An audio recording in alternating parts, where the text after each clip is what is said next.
The Lightning Tree, Pat Rothfuss. Bast almost made it out the back door of the Waystone Inn. He actually had made it outside. Both feet were over the threshold, and the door was almost entirely eased shut behind him before he heard his master's voice. Bast paused, hand on the latch. He frowned at the door, hardly a handspan from being closed. He hadn't made any noise, he knew it. He was familiar with all the silent pieces of the inn, which floorboard sighed beneath a foot, which windows stuck. The back door's hinges creaked sometimes, depending on their mood, but that was easy to work around. Bast shifted his grip on the latch, lifted up so that the door's weight didn't hang so heavy, then eased it slowly closed. No creak. The swinging door was softer than a sigh. Bast stood upright and grinned. His face was sweet and sly and wild. He looked like a naughty child who had managed to steal the moon and eat it. His smile was like the last sliver of remaining moon, sharp and white and dangerous. "Bast!" The call came again, louder this time. Nothing so crass as a shout. His master would never stoop to bellowing. But when he wanted to be heard, his baritone would not be stopped by anything so insubstantial as an oaken door. His voice carried like a horn, and Bast felt his name tug at him like a hand around his heart. Bast sighed, then opened the door lightly and strode back inside. He was dark and tall and lovely. When he walked, he looked like he was dancing. "Yes, Reshi?" he called. After a moment, the innkeeper stepped into the kitchen. He wore a clean white apron, and his hair was red. Other than that, he was painfully unremarkable. His face held the doughy placidness of bored innkeepers everywhere. Despite the early hour, he looked tired. He handed Bast a leather book. "You almost forgot this," he said, without a hint of sarcasm. Bast took the book and made a show of looking surprised. "Oh, thank you, Reshi." The innkeeper shrugged, and his mouth made the shape of a smile. "No bother, Bast. While you're out on your errands, would you mind picking up some eggs?" Bast nodded, tucking the book under his arm. "Anything else?" he asked, dutifully. "Maybe some carrots, too. I'm thinking we'll do stew tonight. It's felling, so we'll need to be ready for a crowd." His mouth turned up slightly at one corner as he said this. The innkeeper started to turn away, then stopped. "Oh, the Williams boy stopped by last night, looking for you. Didn't leave any sort of message." He raised an eyebrow at Bast. The look said more than it said.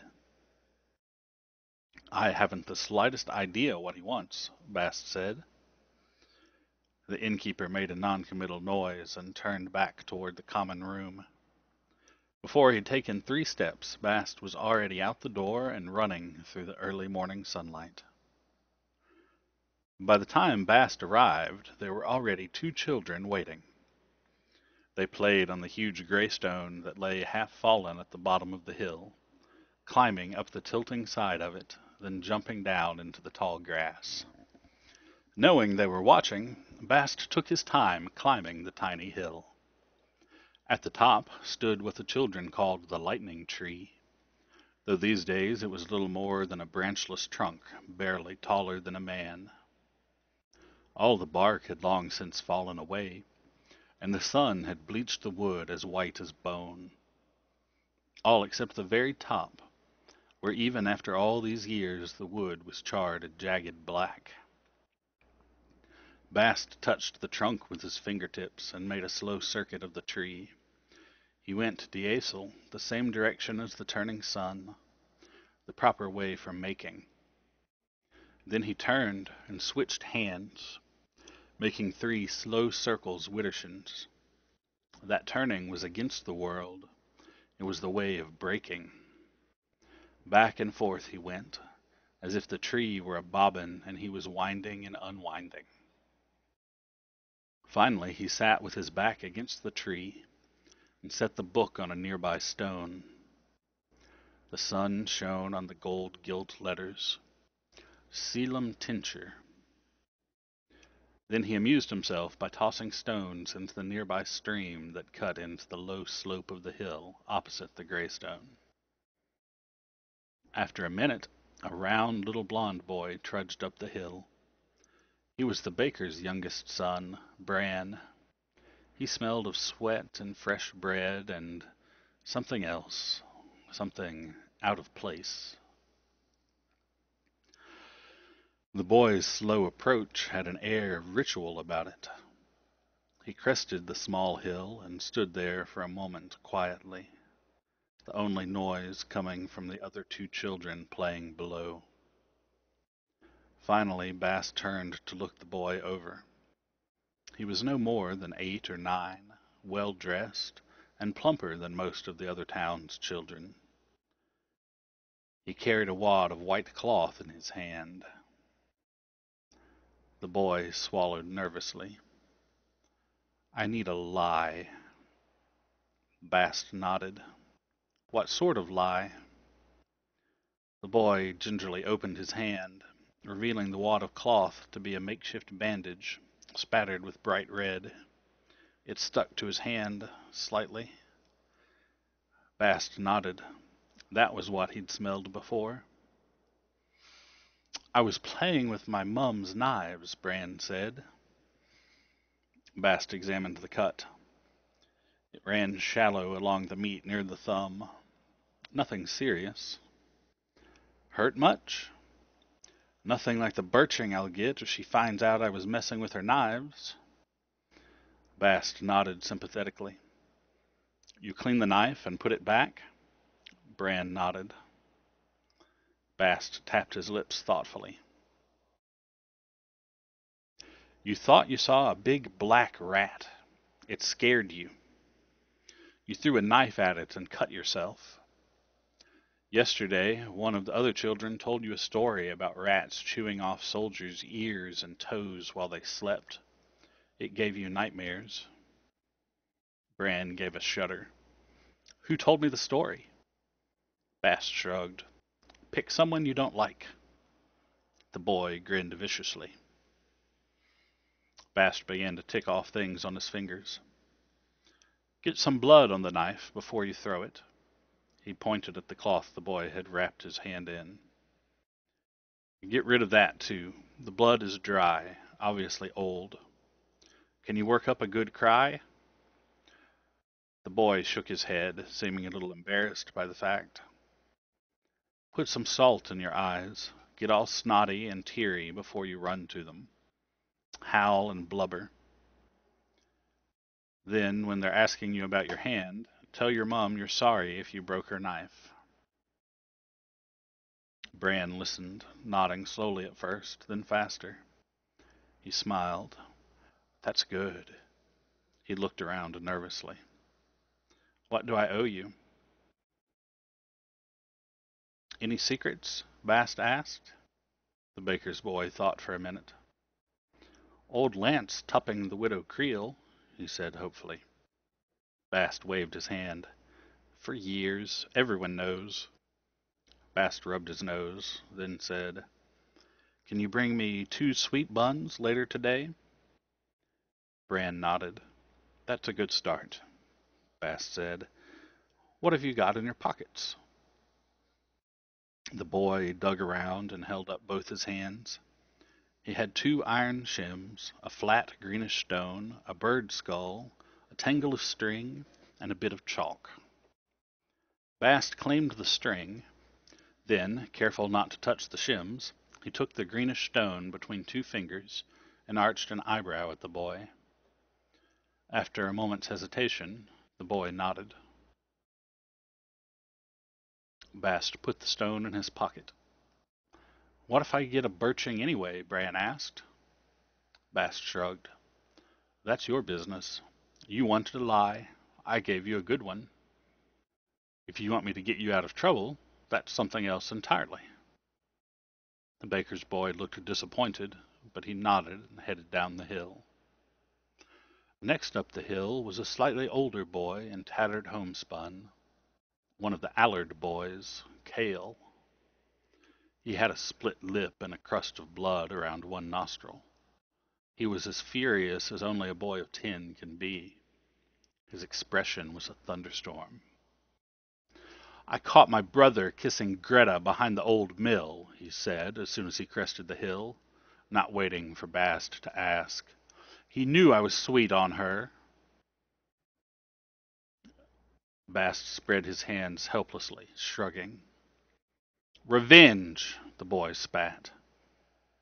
"Public revenge?" Bast asked. "Or secret revenge?" The boy touched his split lip with his tongue. "Secret revenge," he said in a low voice. "How much revenge?" Bast asked. The boy thought for a bit, then held up his hands about 2 feet apart. "This much." Bast said. "How much on a scale from mouse to bull?" The boy rubbed his nose for a while.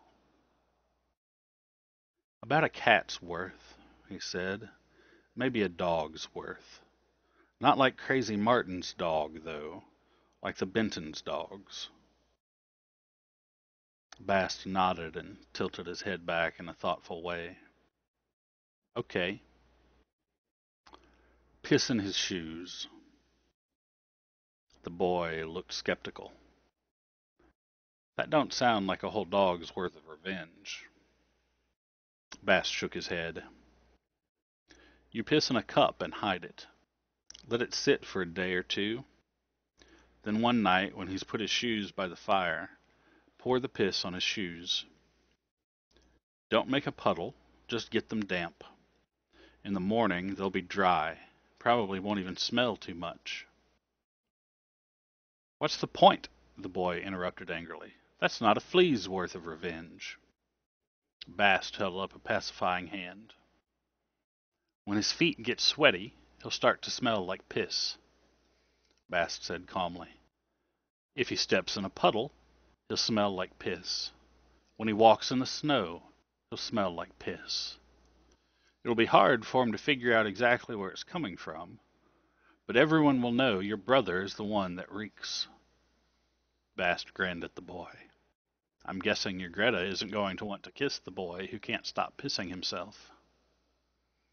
Raw admiration spread across the young boy's face like sunrise in the mountains. "That's the most bastardly thing I've ever heard," he said, awestruck. Bast tried to look modest and failed. "Have you got anything for me?" "I found a wild beehive," the boy said. "That will do for a start," Bast said. "Where?" "It's off past the Orisons, past Little Creek." The boy squatted and drew a map in the dirt. "You see?" Bast nodded. "Anything else?" "Well, I know where Crazy Martin keeps his still." Bast raised his eyebrows at that. "Really?" The boy drew another map and gave some directions. Then he stood and dusted off his knees. "We square?" Bast scuffed his foot in the dirt, destroying the map. "We're square." The boy dusted off his knees. "I have a message, too. Reich wants to see you."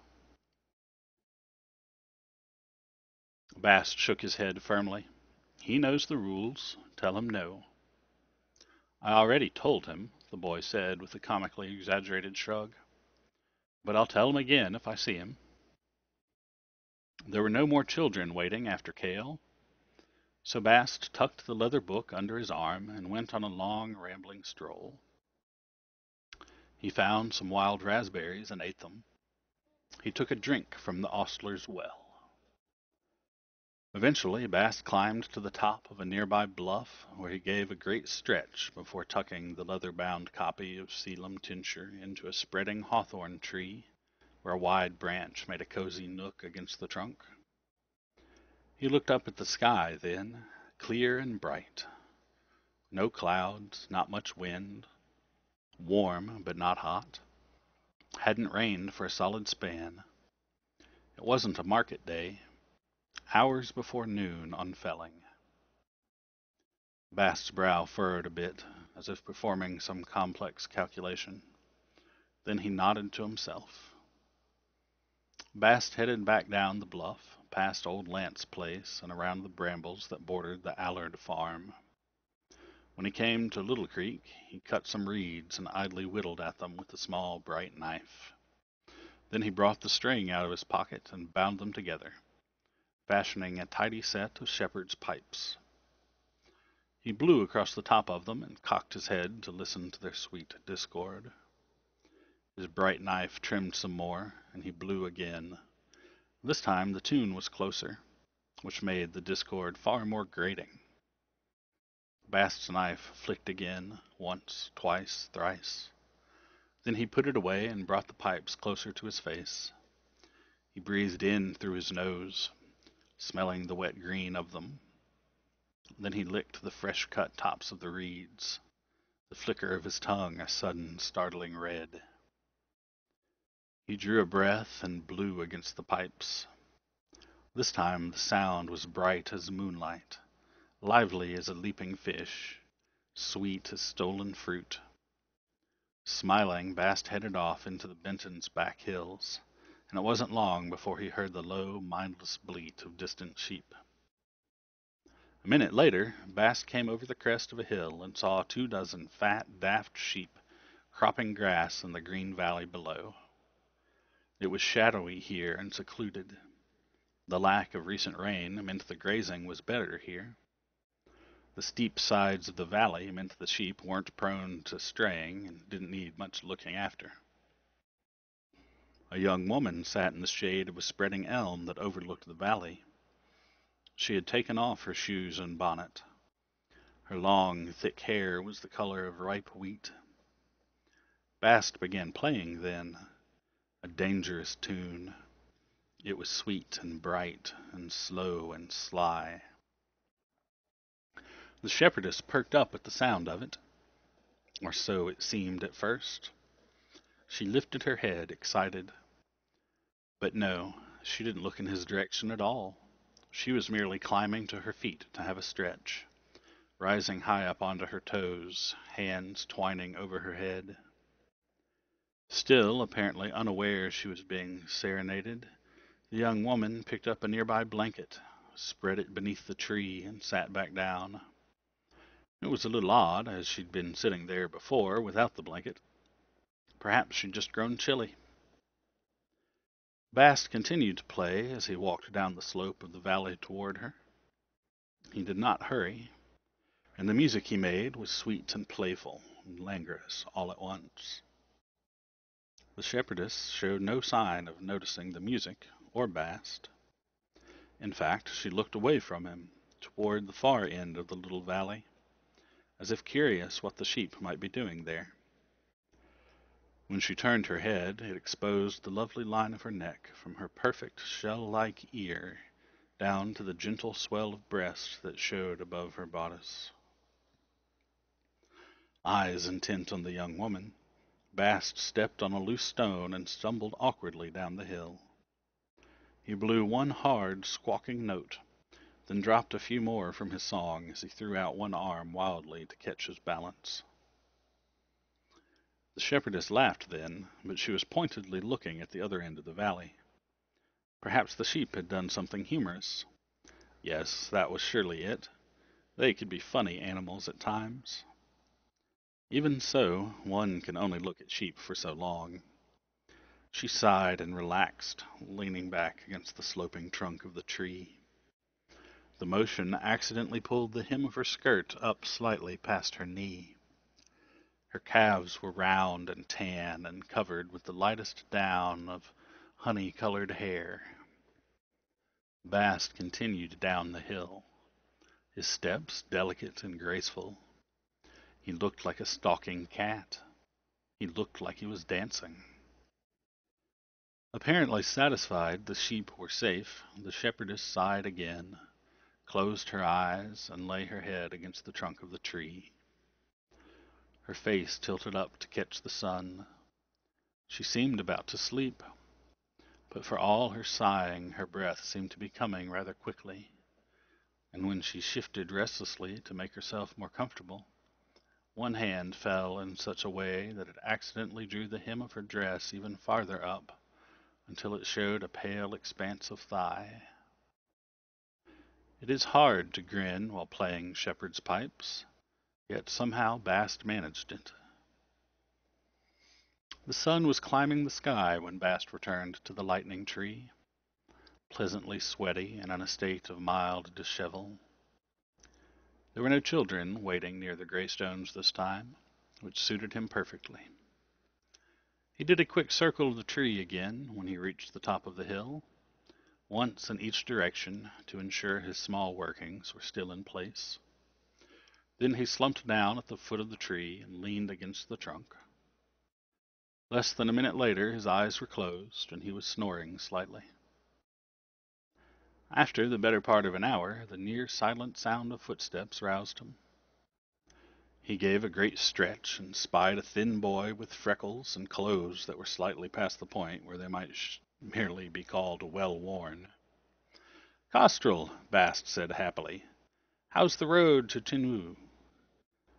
"Seems sunny enough to me today," the boy said as he came to the top of the hill.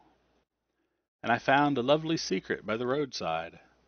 Something I thought you might be interested in." "Ah, come have a seat then. What sort of secret did you stumble on?" Kostrel sat cross-legged on the grass nearby. "I know where Imberly takes her bath." Bast raised a half-interested eyebrow. "Is that so?" Kostrel grinned. "You faker. Don't pretend you don't care." "Of course I care," Bast said. "She's the sixth prettiest girl in town, after all." "Sixth?" the boy said, indignant. "She's the second prettiest, and you know it." "Perhaps fourth," Bast conceded, "after Anya." "Anya's legs are skinny as a chicken's," Kostrel observed calmly. Bast smiled at the boy. "To each his own. But yes, I am interested. What would you like in trade? An answer? A favor? A secret?" "I want a favor and information," the boy said with a small smirk. His dark eyes were sharp in his lean face. "I want good answers to 3 questions. And it's worth it, because Imberly is the third prettiest girl in town." Bast opened his mouth as if he were going to protest,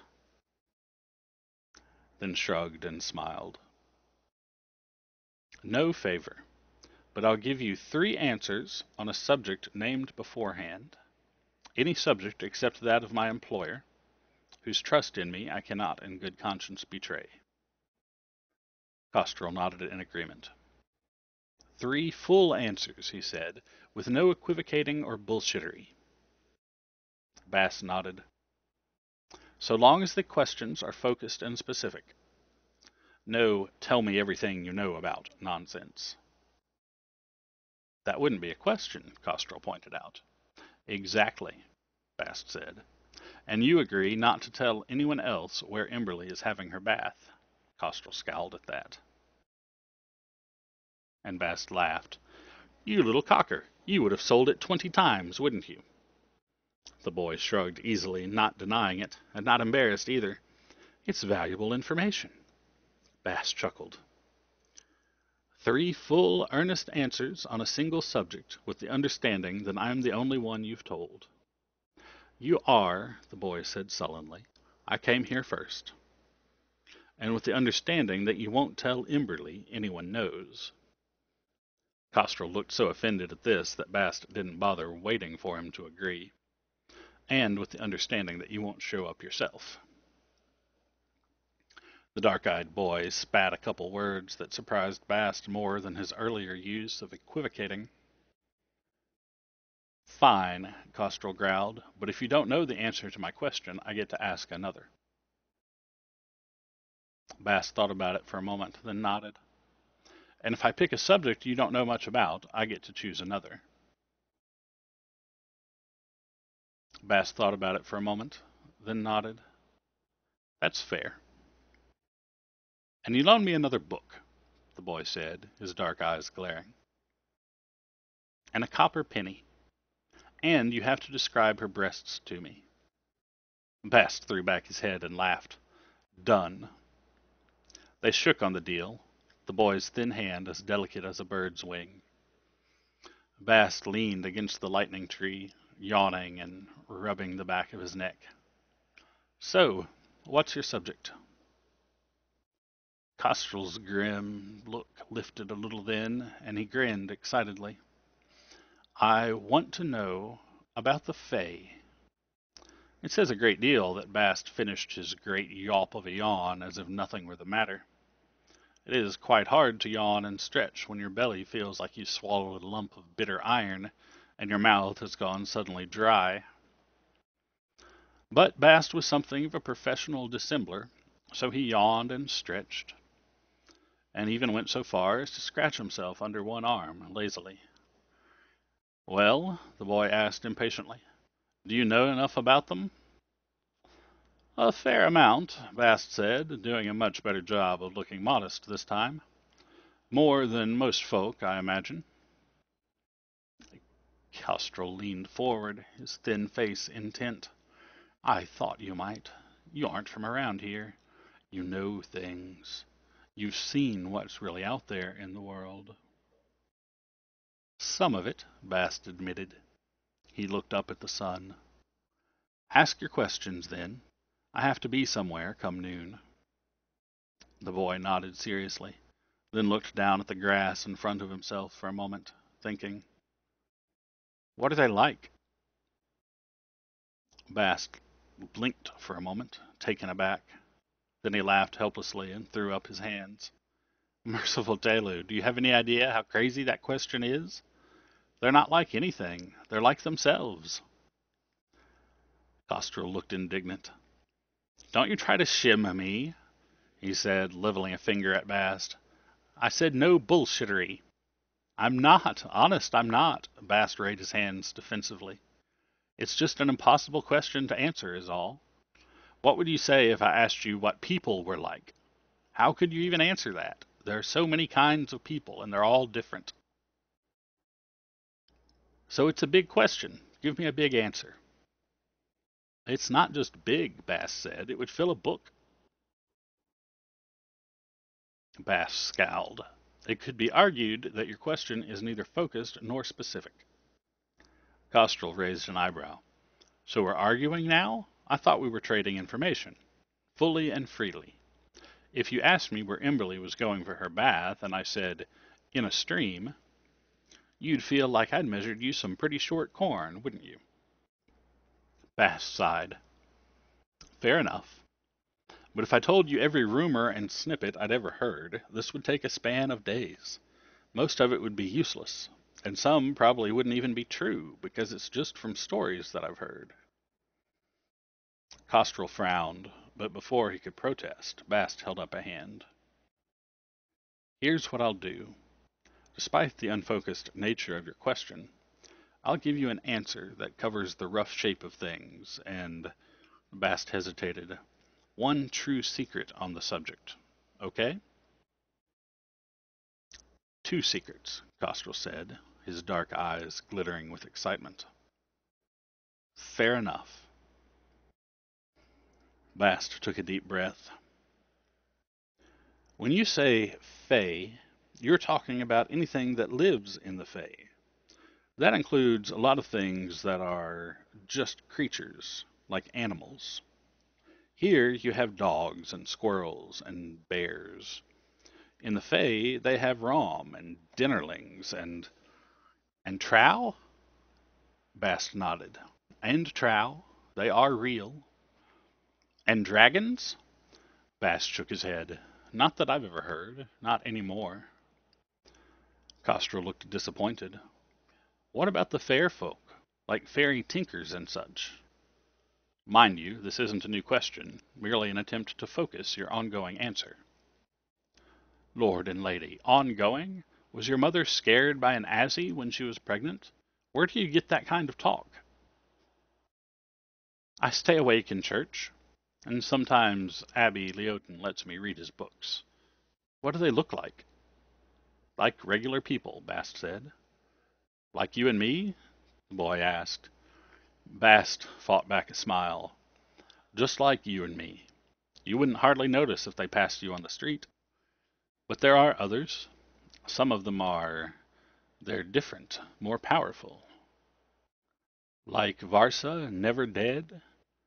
Some, Bast conceded, but some are powerful in other ways.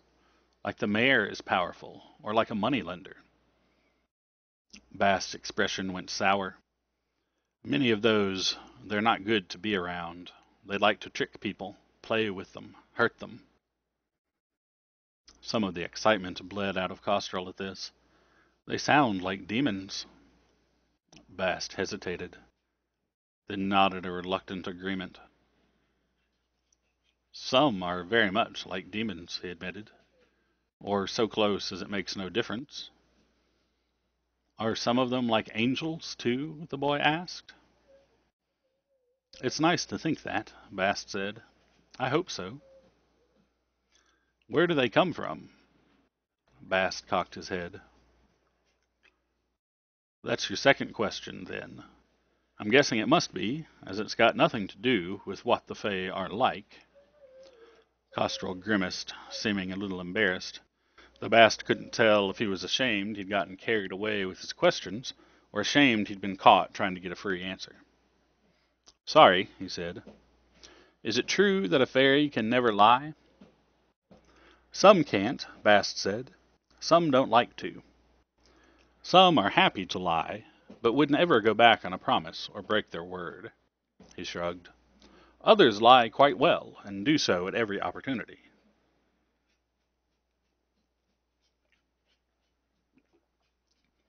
Kostrel began to ask something else, but Bast cleared his throat. You have to admit, he said, without coughing. Well, that's a pretty good answer. I even gave you a few free questions, to help with the focus of things, as it were. Kostrel gave a slightly sullen nod. Here's your first secret. Bast held up a single finger. Most of the Fae don't come to this world. They don't like it. It rubs all rough against them, like wearing a burlap shirt. But when they do come, they like some places better than others. They like wild places, secret places, strange places. There are many types of Fae, many courts and houses, and all of them are ruled according to their own desires. Bast continued in a tone of soft conspiracy. But something that appeals to all the Fae are places with connections to the raw, true things that shape the world. Places that are touched with fire and stone. Places that are close to water and air. When all four come together...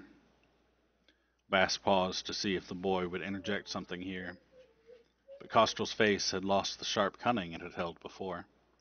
He looked like a child again, mouth slightly agape, his eyes wide with wonder. Second secret, Bast said. The Fae folk look nearly like we do, but not exactly. Most have something about them that makes them different. Their eyes, their ears, the color of their hair or skin. Sometimes they're taller than normal, or shorter, or stronger, or more beautiful. Like Felurian. Yes, yes, Bast said testily. Like Felurian. But any of the Fae who have the skill to travel here will have craft enough to hide those things. He leaned back, nodding to himself. That is a type of magic all the fair folk share. Bast threw the final comment out like a fisherman casting a lure. Kostrel closed his mouth and swallowed hard. He didn't fight the line. Didn't even know that he'd been hooked. What sort of magic can they do? Bast rolled his eyes dramatically. Oh, come now, that's another whole book's worth of question. Well, maybe you should just write a book then, Kostrel said flatly. Then you can lend it to me and kill two birds with one stone. The comment seemed to catch Bast off his stride. Write a book? That's what people do when they know every damn thing, isn't it? Kostrel said sarcastically. They write it down so they can show off. Bast looked thoughtful for a moment, then shook his head as if to clear it. Okay, here's the bones of what I know. They don't think of it as magic. They'd never use that term. They'll talk of art or craft. They'll talk of seeming or shaping. He looked up at the sun and pursed his lips. But if they were being frank, and they are rarely frank, mind you, they would tell you almost everything they do is either glamoury or grammarly. Glamoury is the art of making something seem. Grammarly is the craft of making something be. Bast rushed ahead before the boy could interrupt. Glamoury is easier. They can make a thing seem other than it is. They can make a white shirt seem like it was blue, or a torn shirt seem like it was whole. Most of the folk have at least a scrap of this art, enough to hide themselves from mortal eyes. If their hair was all of silver white, their glamoury could make it look as black as night. Kostrel's face was lost in wonder yet again. But it was not the gormless, gaping wonder of before. It was a thoughtful wonder. A clever wonder. Curious and hungry. It was the sort of wonder that would steer a boy toward a question that started with a how. Bast could see the shape of these things moving in the boy's dark eyes. His damn clever eyes. Too clever by half. Soon those vague wonderings would start to crystallize into things like, how do they make their glamoury? Or, even worse, how might a young boy break it? And what then, with a question like that hanging in the air? Nothing good would come of it. To break a promise fairly made and lie outright was retrograde to his desire. Even worse to do it in this place. Far easier to tell the truth than kill the boy. But honestly, he liked the boy. He wasn't dull or easy. He wasn't mean or low. He pushed back. He was funny and grim and hungry, and more alive than any 3 other people in the town all put together. He was bright as broken glass and sharp enough to cut himself. And Bast, too, apparently. Bast rubbed his face. This never used to happen. He had never been in conflict with his own desire before he came here. He hated it. It was so simply singular before. Want and have, see and take, run and chase, thirst and slake. And if he were thwarted in pursuit of his desire, what of it? That was simply the way of things. The desire itself was still his. It was still pure. It wasn't like that now. Now his desires grew complicated. They constantly conflicted with each other. He felt endlessly turned against himself. Nothing was simple any more. He was pulled so many ways. Bast? Kostrel said, his head cocked to the side, concern plain on his face. Are you okay? He asked. What's the matter? Bast smiled an honest smile. He was a curious boy. Of course, that was the way. That was the narrow road between desires. I was just thinking. Grammarly is much harder to explain. I can't say I understand it all that well myself. Just do your best, Kostrel said kindly. Whatever you tell me will be more than I know. No, he couldn't kill this boy. That would be too hard a thing. Grammarly is changing a thing, Bast said, making an inarticulate gesture. Making it into something different than what it is. Like turning lead into gold? Kostrel asked. Is that how they make fairy gold? Bast made a point of smiling at the question.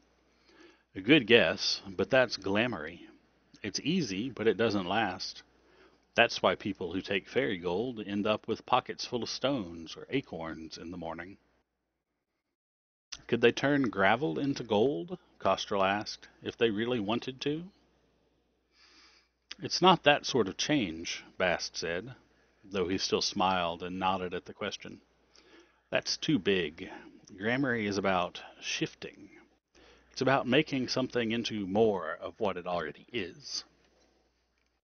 Kostrel's face twisted with confusion.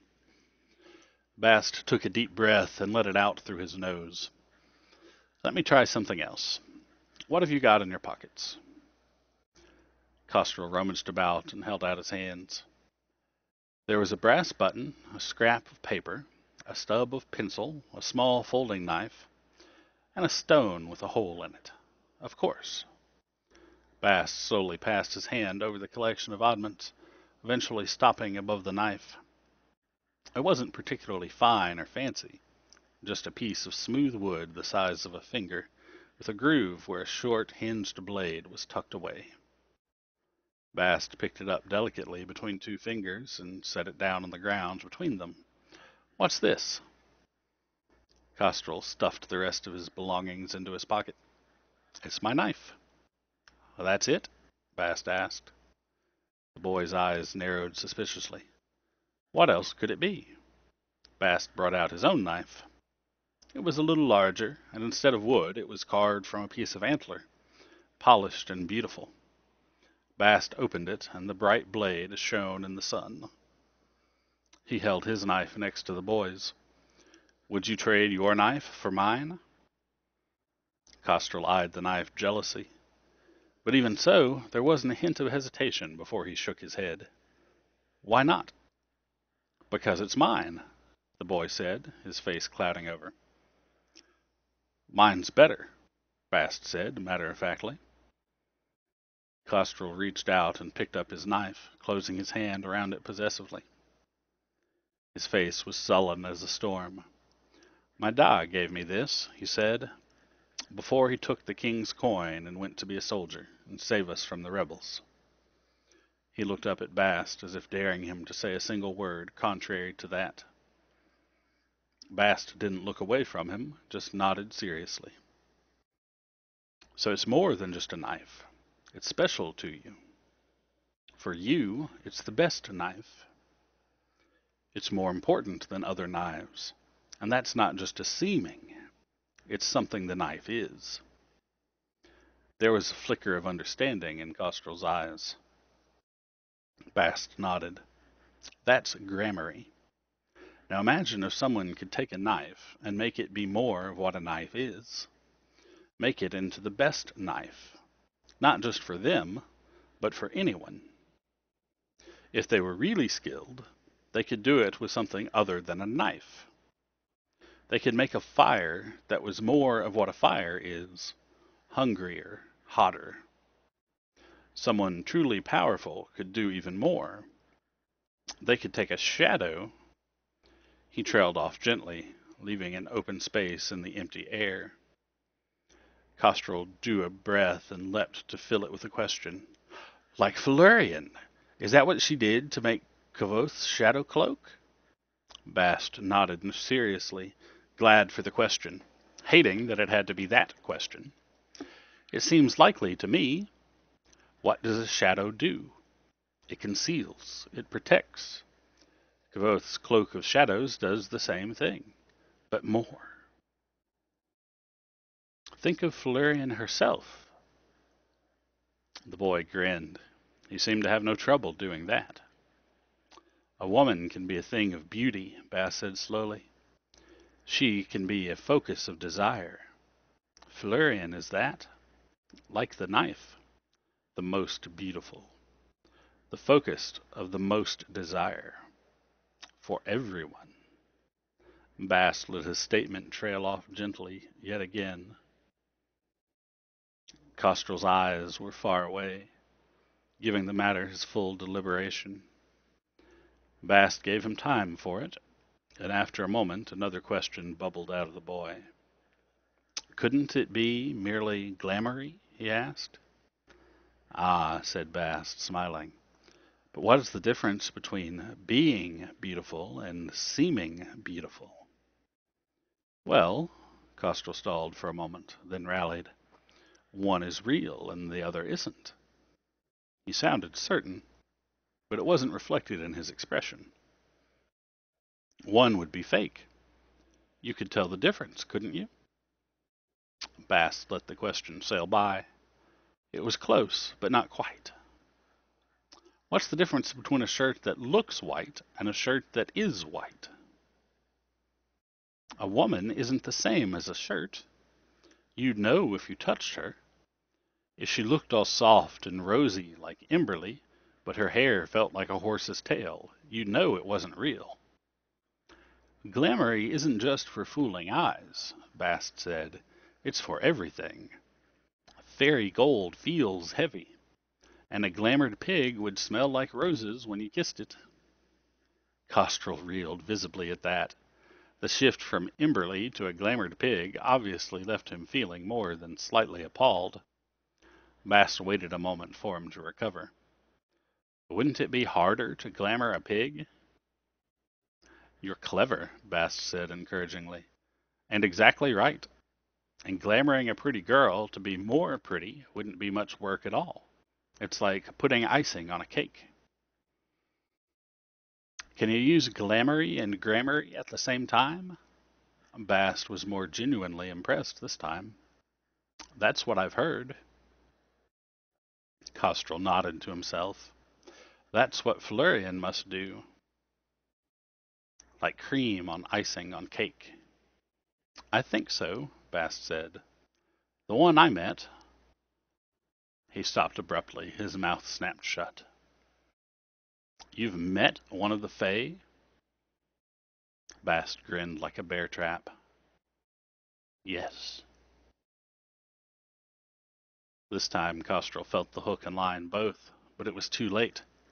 You bastard! I am, Bast admitted happily. You tricked me into asking that. I did, Bast said. It was a question related to this subject, and I answered it fully and without equivocation. Costrel got to his feet and stormed off, only to come back a moment later. Give me my penny, he demanded. Bast reached into his pocket and pulled out a copper penny. Where does Emberly take her bath? Costrel glowered furiously, then said, Out past Old Stone Bridge, up toward the hills about half a mile.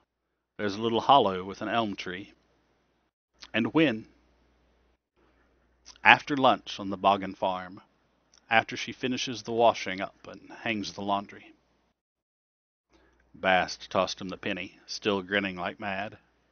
I hope your dick falls off, the boy said venomously before stomping back down the hill. Bast couldn't help but laugh. He tried to do it quietly to spare the boy's feelings, but didn't meet with much success.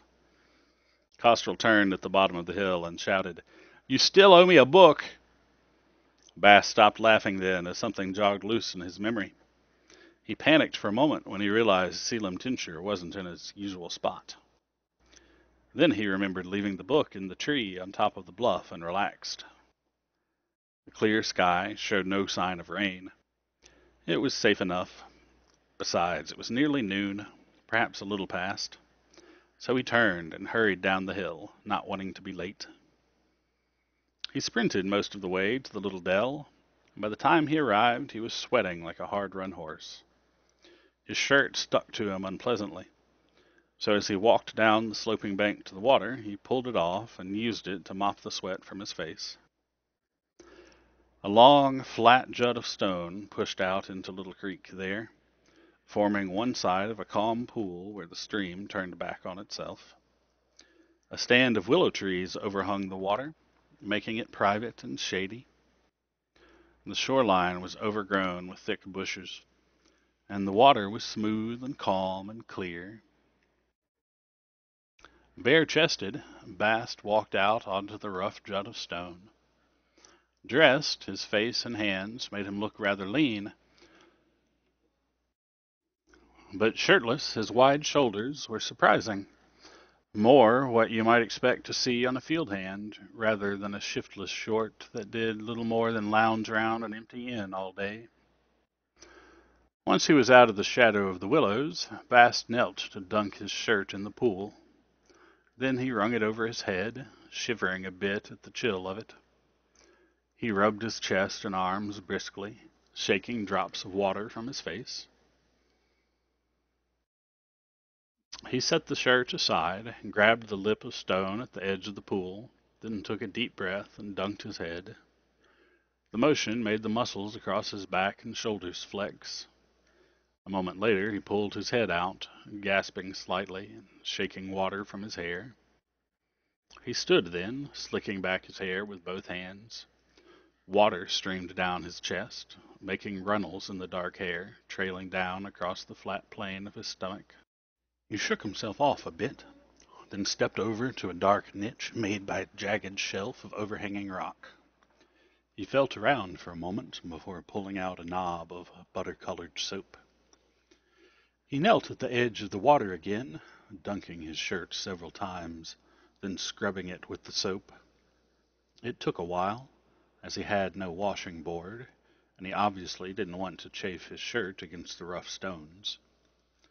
He soaped and rinsed the shirt several times, wringing it out with his hands, making the muscles in his arms and shoulders tense and twine. He did a thorough job, though by the time he was finished, he was completely soaked and spattered with lather. He spread his shirt out on a sunny stone to dry. He started to undo his pants, then stopped and tipped his head on one side, trying to jog loose water from his ear.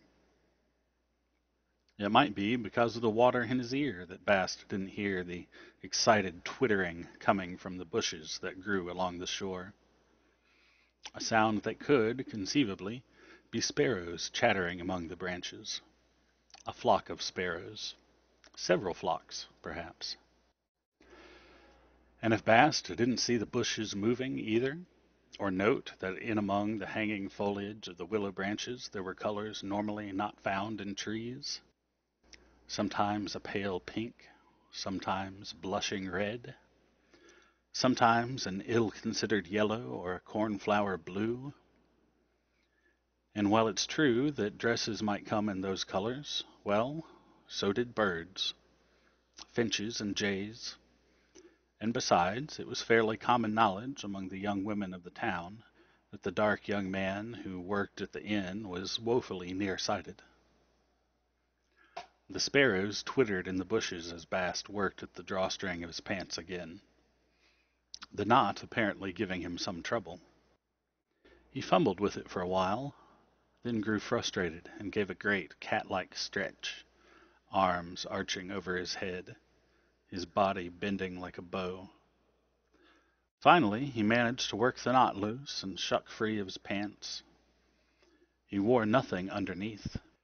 He tossed them aside, and from the willow came a squawk that could have come from a fairly large bird. A heron, perhaps, or a crow, and if a branch shook violently at the same time, well, perhaps a bird had leaned too far from its branch and nearly fell.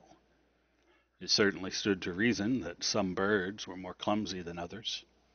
And besides, at the time, Bast was looking the other way. He dove into the water then, splashing like a boy and gasping at the cold. After a few minutes he moved to a shallower portion of the pool where the water rose to barely reach his narrow waist.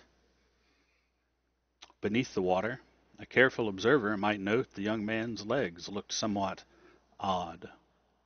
But it was shady there, and everyone knows that water bends light strangely, making things look other than they are. And besides, birds are not the most careful of observers, especially when their attention is focused elsewhere. An hour or so later, slightly damp and smelling of sweet honeysuckle soap, Bast climbed the bluff where he was fairly certain that he'd left his master's book. It was the third bluff he'd climbed in the last half hour. When he reached the top, Bast relaxed at the sight of a hawthorn tree. Walking closer, he saw it was the right tree, the nook right where he remembered. The book was gone. A quick circle of the tree showed that it hadn't fallen to the ground. Then the wind stirred, and Bast saw something white. He felt a sudden chill, fearing it was a page torn free from the book. Few things angered his master like a mistreated book. But no, reaching up, Bast didn't feel paper. It was a smooth stretch of birch bark. He pulled it down and saw the letters crudely scratched into the side. I need to talk to you. It's important. Reich. Afternoon. Birds and bees. With no idea of where he might find Reich, Bast made his way back to the lightning tree. He had just settled down in his usual place when a young girl came into the clearing. She didn't stop at the graystone, and instead trudged straight up the side of the hill. She was younger than the others, only 6 or 7. She wore a bright blue dress and had deep purple ribbons twining through her carefully coiled hair. She had never come to the lightning tree before, but Bast had seen her.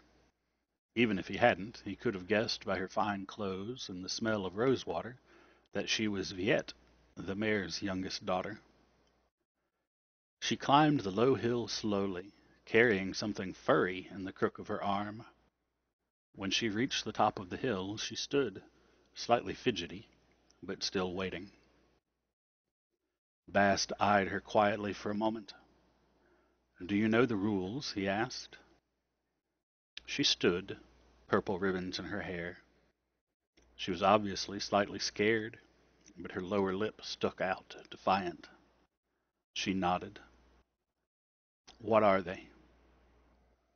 The young girl licked her lips and began to recite in a sing-song voice. No one taller than the stone, she pointed to the fallen graystone at the foot of the hill. Come to the black tree, come alone. She put her finger to her lips, miming in a shushing noise. Tell no... Hold on, Bast interrupted. You say the last 2 lines while touching the tree. The girl blanched a bit at this, but stepped forward and put her hand against the sun-bleached wood of the long-dead tree. The girl cleared her throat again, then paused, her lips moving silently as she ran through the beginning of the poem until she found her place again. Tell no adult what's been said, lest the lightning strike you dead. When she spoke the last word, Viet gasped and jerked her hand back, as if something had burned or bitten her fingers. Her eyes went wide as she looked down at her fingertips and saw they were an untouched, healthy pink.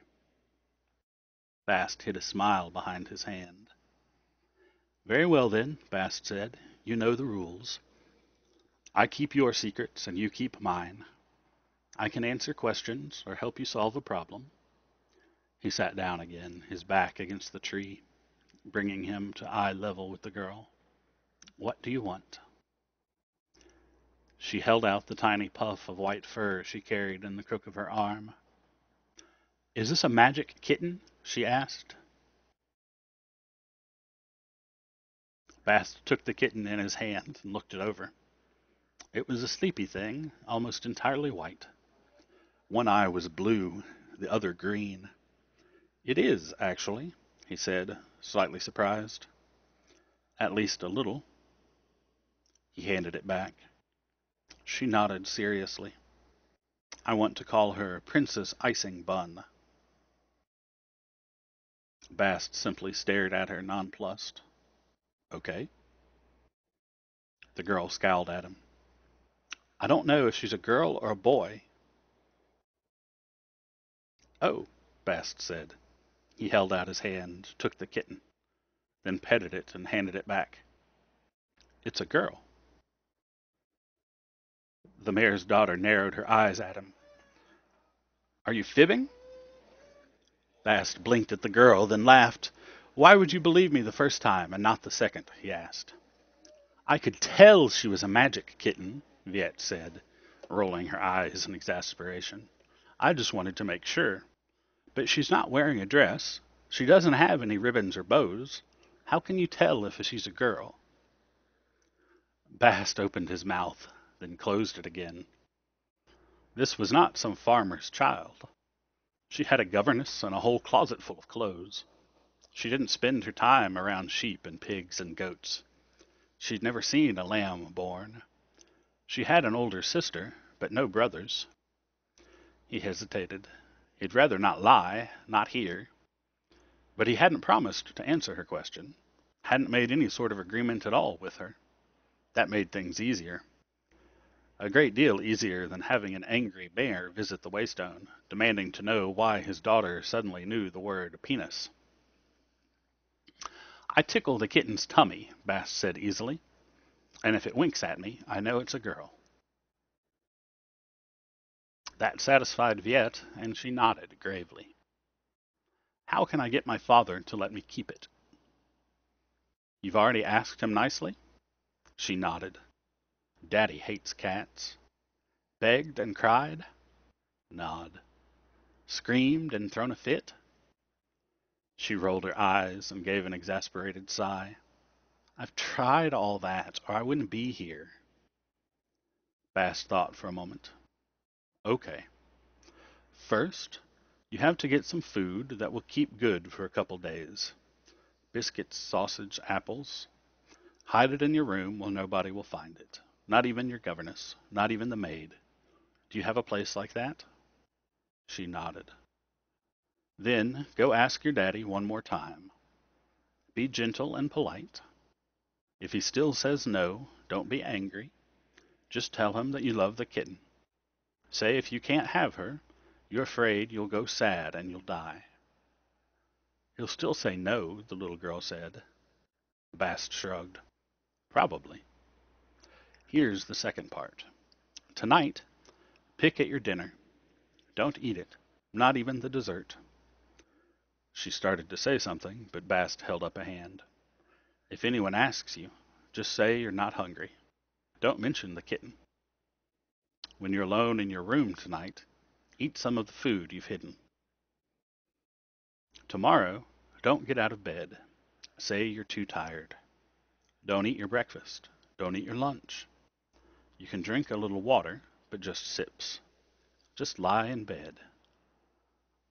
When they ask what's the matter, she brightened. I say I want my kitten. Bast shook his head, his expression grim. No, that will spoil it. Just say you're tired. If they leave you alone, you can eat, but be careful. If they catch you, you'll never get your kitten.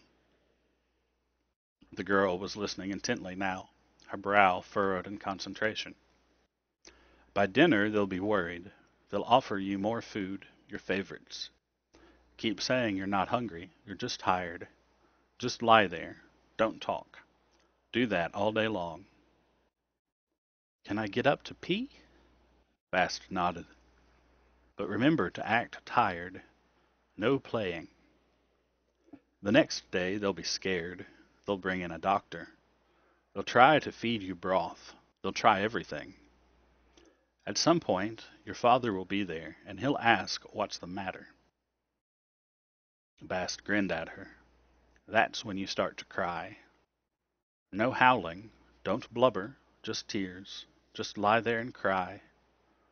Then say you miss your kitten so much. You miss your kitten so much, and you don't want to be alive anymore. The little girl thought about it for a long minute, petting her kitten absent-mindedly with one hand.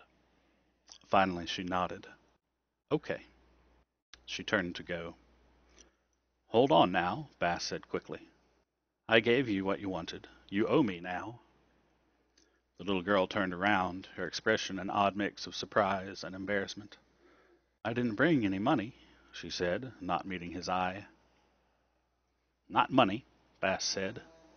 I gave you 2 answers and a way to get your kitten. You owe me 3 things. You pay with gifts and favors. You pay in secrets.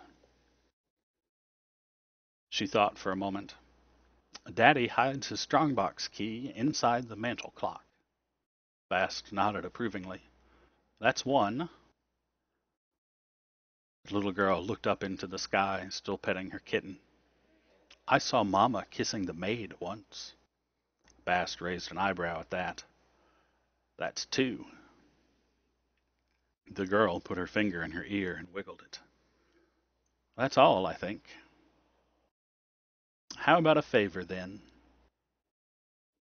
I need you to fetch me 2 dozen daisies with long stems, and a blue ribbon, and 2 armfuls of gimlings. Viet's face puckered in confusion. What's a gimling? Flowers, Bast said, looking puzzled himself. Maybe you call them balsams? They grow wild all over around here. Do you mean geraniums? She asked. Bast shook his head. No, they've got loose petals, and they're about this big. They're yellow and orange and red. Widow Creel keeps them in her window box, Bast continued. When you touch the seed pods, they pop. Viet's face lit up. Oh, you mean touch-me-nots, she said, her tone more than slightly patronizing. I can bring you a bunch of those, that's easy. She turned to run down the hill. Bast called out before she'd taken 6 steps. Wait! When she spun around, he asked her, What do you say if somebody asks who you're picking flowers for? She rolled her eyes again. I tell them it's none of their tupping business, she said, because my daddy is the mayor. After Viet left, a high whistle made Bast look down the hill toward the Greystone. There were no more children waiting there. The whistle came again, and Bast stood, stretching long and hard. It would have surprised most of the young women in town how easily he spotted the figure standing in the shadow of the trees at the edge of the clearing, nearly 200 feet away. Bast sauntered down the hill, across the grassy field, and into the shadow of the trees. There was an older boy there with a smudgy face and a pug nose. He was perhaps 12, and his shirt and pants were both too small for him, showing too much dirty wrist at the cuff and bare ankle below. He was barefoot and had a slightly sour smell about him. Reich! Bast's voice held none of the friendly, bantering tone he'd used with the town's other children. How's the road to Tanu? It's a long damn way, the boy said bitterly, not meeting Bast's eye. We live in the ass of nowhere. I see you have my book, Bast said. The boy held it out. I wasn't trying to steal it, he muttered quickly. I just needed to talk to you. Bast took the book silently. I didn't break the rules, the boy said. I didn't even come into the clearing. But I need help. I'll pay for it. You lied to me, Reich, Bast said, his voice grim. And didn't I pay for that? The boy demanded angrily, looking up for the first time. Didn't I pay for it 10 times over? Ain't my life shit enough without having more shit piled on top of it? And it's all beside the point, because you're too old now, Bast said flatly. I aren't neither. The boy stomped a foot, then struggled and took a deep breath, visibly forcing his temper back under control. Tam is older'n me, and he can still come to the tree. I'm just taller'n him. Those are the rules, Bast said. It's a shite rule, the boy shouted, his hands making angry fists. And you're a shite little bastard who deserves more of the belt than he gets. There was a silence then, broken only by the boy's ragged breathing. His eyes were on the ground, fists clenched at his sides.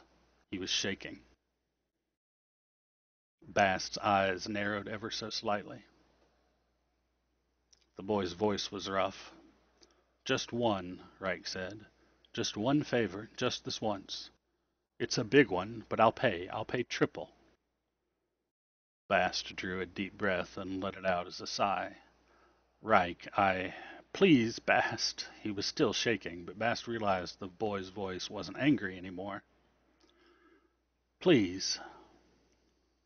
Eyes still on the ground, he took a hesitant step forward. Just, please. His hand reached out and just hung there aimlessly, as if he didn't know what to do with it. Finally, he caught hold of Bast's shirt sleeve and tugged it once, feebly, before letting his hand fall back to his side. I just can't fix this on my own. Reich looked up, eyes full of tears. His face was twisted in a knot of anger and fear.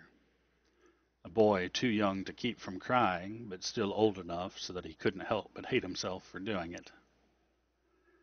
I need you to get rid of my Da, he said in a broken voice. I can't figure a way. I could stick him while he's asleep, but my ma would find out. He drinks and hits at her, and she cries all the time, and then he hits her more. Reich was looking at the ground again, the words pouring out of him in a gush. I could get him when he's drunk somewhere, but he's so big. I couldn't move him. They'd find the body, and then the Azzy would get me. I couldn't look my ma in the eye then, not if she knew. I can't think what that would do to her if she knew I was the sort of person that would kill his own Da. He looked up then, his face furious, eyes red with weeping. I would, though. I'd kill him. You just got to tell me how. There was a moment of quiet. All right, Bast said.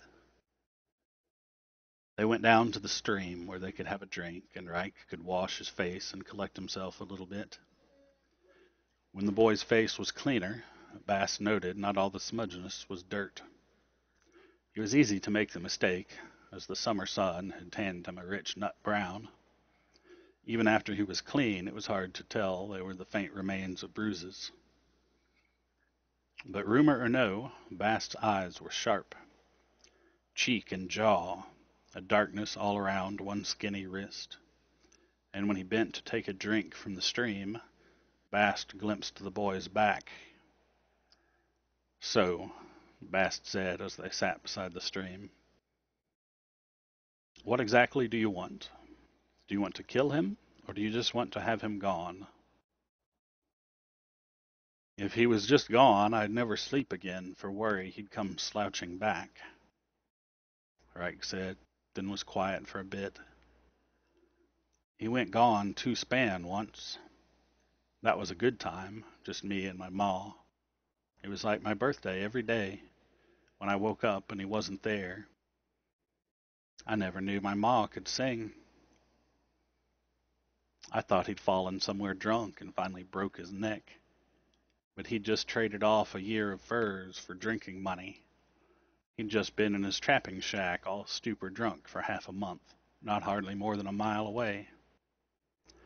The boy shook his head, more firmly this time. No, if he goes, he won't stay away. I can figure out the how, Bast said. That's what I do. But you need to tell me what you really want. Reich sat for a long while, jaw clenching and unclenching. Gone, he said at last. The word seemed to catch in his throat. So long as he stays gone forever, if you can really do it. I can do it, Bast said. Reich looked at his hands for a long time. Gone, then. I'd kill him, but that sort of thing ain't right. I don't want to be that sort of man. A fellow should not to kill his Da. I could do it for you, Bast said easily. Reich sat for a while, then shook his head. It's the same thing, isn't it? Either way, it's me. And if it were me, it would be more honest if I did it with my hands rather than do it with my mouth. Bast nodded. Right then, gone forever. And soon, Reich said. Bast sighed and looked up at the sun. He already had things to do today. The turning wheels of his desire did not come grinding to a halt because some farmer drank too much. Emberly would be taking her bath soon. He was supposed to get carrots. He didn't owe the boy a thing, either. Quite the opposite. The boy had lied to him, broken his promise. And while Bast had settled that account so firmly that no other child in town would ever dream of crossing him like that again, it was still galling to remember. The thought of helping him now, despite that, it was quite the opposite of his desire. It has to be soon, Reich said. He's getting worse. I can run off, but Ma can't. And little Bip can't neither. And fine, fine, Bast cut him off, waving his hands. Soon. Reich swallowed. What's this going to cost me? He asked, anxious. A lot, Bast said grimly. We're not talking about ribbons and buttons here. Think how much you want this. Think how big it is. He met the boy's eye and didn't look away. 3 times that is what you owe me. Plus some for soon. He stared hard at the boy. Think hard on that. Reich was a little pale now, but he nodded without looking away. You can have what you like of mine, he said, but nothing of Ma's. She ain't got much that my da hasn't already drank away. We'll work it out, Bast said, but it'll be nothing of hers, I promise. Reich took a deep breath, then gave a sharp nod. All right, where do we start? Bast pointed at the stream. Find a river stone with a hole in it and bring it to me. Reich gave Bast an odd look. You want a fairy stone? Fairy stone, Bast said with such scathing mockery that Reich flushed with embarrassment. You're too old for that nonsense. Bast gave the boy a look. Do you want my help or not? He asked. I do, Reich said in a small voice. Then I want a river stone. Bast pointed back at the stream. You have to be the one to find it. It can't be anyone else, and you need to find it dry on the shore. Reich nodded. Right then. Bast clapped his hands twice. Off you go. Reich left, and Bast returned to the lightning tree. No children were waiting to talk to him, so he idled the time away. He skipped stones in the nearby stream and flipped through Selim tincture, glancing at some of the illustrations, calcification, titration, sublimation. Bran, happily unbirched, with one hand bandaged, brought him 2 sweet buns wrapped in a white handkerchief. Bast ate the first and set the second aside. Viet brought armloads of flowers and a fine blue ribbon. Bast wove the daisies into a crown, threading the ribbon through the stems. Then, looking up at the sun, he saw that it was nearly time. Bast removed his shirt and filled it with the wealth of yellow and red touch-me-nots Viet had brought him. He added the handkerchief and crown, then fetched a stick and made a bundle so he could carry the lot more easily. He headed out past the old stone bridge, then up toward the hills and around a bluff until he found the place Kostrel had described. It was cleverly hidden away, and the stream curved and eddied into a lovely little pool, perfect for a private bath. Bast sat behind some bushes, and after nearly half an hour of waiting, he had fallen into a doze. The sharp crackle of a twig and a scrap of an idle song roused him, and he peered down to see a young woman making her careful way down the steep hillside to the water's edge. Moving silently, Bast scurried upstream, carrying his bundle. 2 minutes later, he was kneeling on the grassy waterside with the pile of flowers beside him. He picked up a yellow blossom and breathed on it gently. As his breath brushed the petals, its color faded and changed into a delicate blue. He dropped it, and the current carried it slowly downstream. Bast gathered up a handful of posies, red and orange, and breathed on them again. They too shifted and changed until they were a pale and vibrant blue. He scattered them onto the surface of the stream. He did this twice more until there were no flowers left. Then, picking up the handkerchief and daisy crown, he sprinted back downstream to the cozy little hollow at the elm. He moved quickly enough that Emberly was just coming to the edge of the water. Softly, silently, he crept up to the spreading elm. Even with one hand carrying the handkerchief and crown, he went up the side as nimbly as a squirrel. Bast lay along a low branch, sheltered by leaves, breathing fast but not hard. Emberly was removing her stockings and setting them carefully on a nearby hedge. Her hair was a burnished golden red, falling in lazy curls. Her face was sweet and round, a lovely shade of pale and pink. Bast grinned as he watched her look around, first left, then right. Then she began to unlace her bodice. Her dress was pale cornflower blue, edged with yellow, and when she spread it on the hedge, it flared and splayed out like the wing of a great bird, perhaps some fantastic combination of a finch and a jay. Dressed now only in her white shift, Emberly looked around again, left, right. Then she shimmied free of it, a fascinating motion. She tossed the shift aside and stood there, naked as the moon. Her creamy skin was amazing with freckle, her hips wide and lovely. The tips of her breasts were brushed with the palest pink. She scampered into the water, making a series of small, dismayed cries at the chill of it. They were, on consideration, not really similar to a raven's at all, though they could, perhaps, be slightly like a heron's. Emberly washed herself a bit, splashing and shivering. She soaped herself, dunked her head in the river, and came up gasping. Wet, her hair became the color of ripe cherries. It was then that the first of the blue touch-me-nots arrived, drifting on the water. She glanced at it curiously as it floated by, then began to lather soap into her hair. More flowers followed. They came downstream and made circles around her, caught in the slow eddy of the pool.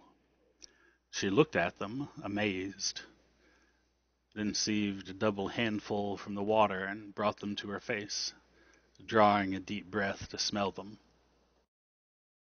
She laughed delightedly and dunked under the surface, coming up in the middle of the flowers. The water sluiced her pale skin, running over her naked breasts. Blossoms clung to her as if reluctant to let go. That was when Bast fell out of the tree. There was a brief, mad scrabbling of fingers against bark, a bit of a yelp. Then he hit the ground like a sack of suet. He lay on his back in the grass and let out a low, miserable groan. He heard a splashing, and then Emberly appeared above him. She held her white shift in front of her. Bast looked up from where he lay in the tall grass. He'd been lucky to land on that patch of springy turf, cushioned with tall green grass. A few feet to one side, and he'd have broken himself against the rocks. 5 feet the other way, and he would have been wallowing in mud. Emberly knelt beside him, her skin pale, her hair dark. A posy clung to her neck. It was the same color as her eyes, pale and vibrant blue. "Oh," Bast said happily as he gazed up at her, his eyes slightly dazed. "You're so much lovelier than I'd imagined." He lifted a hand as if to brush her cheek, only to find it holding the crown and knotted handkerchief. "Ah," he said, remembering, "I've brought you some daisies, too, and a sweet bun." "Thank you," she said, taking the daisy crown with both hands. She had to let go of her shift to do this. It fell lightly to the grass. Bast blinked, momentarily at a loss for words. Emberly tilted her head to look at the crown. The ribbon was a striking cornflower blue, but it was nothing near as lovely as her eyes. She lifted it with both hands and settled it proudly on her head. Her arms still raised, she drew a slow breath. Bast's eyes slipped from her crown. She smiled at him indulgently. Bast drew a breath to speak, then stopped and drew another through his nose. Honeysuckle. Did you steal my soap? He asked, incredulously. Emberly laughed and kissed him. A good while later, Bast took the long way back to the lightning tree, making a wide loop up into the hills north of town. Things were rockier up that way. No ground flat enough to plant, the terrain too treacherous for grazing. Even with the boy's directions, it took Bast a while to find Martin Still. He had to give the crazy old bastard credit, though.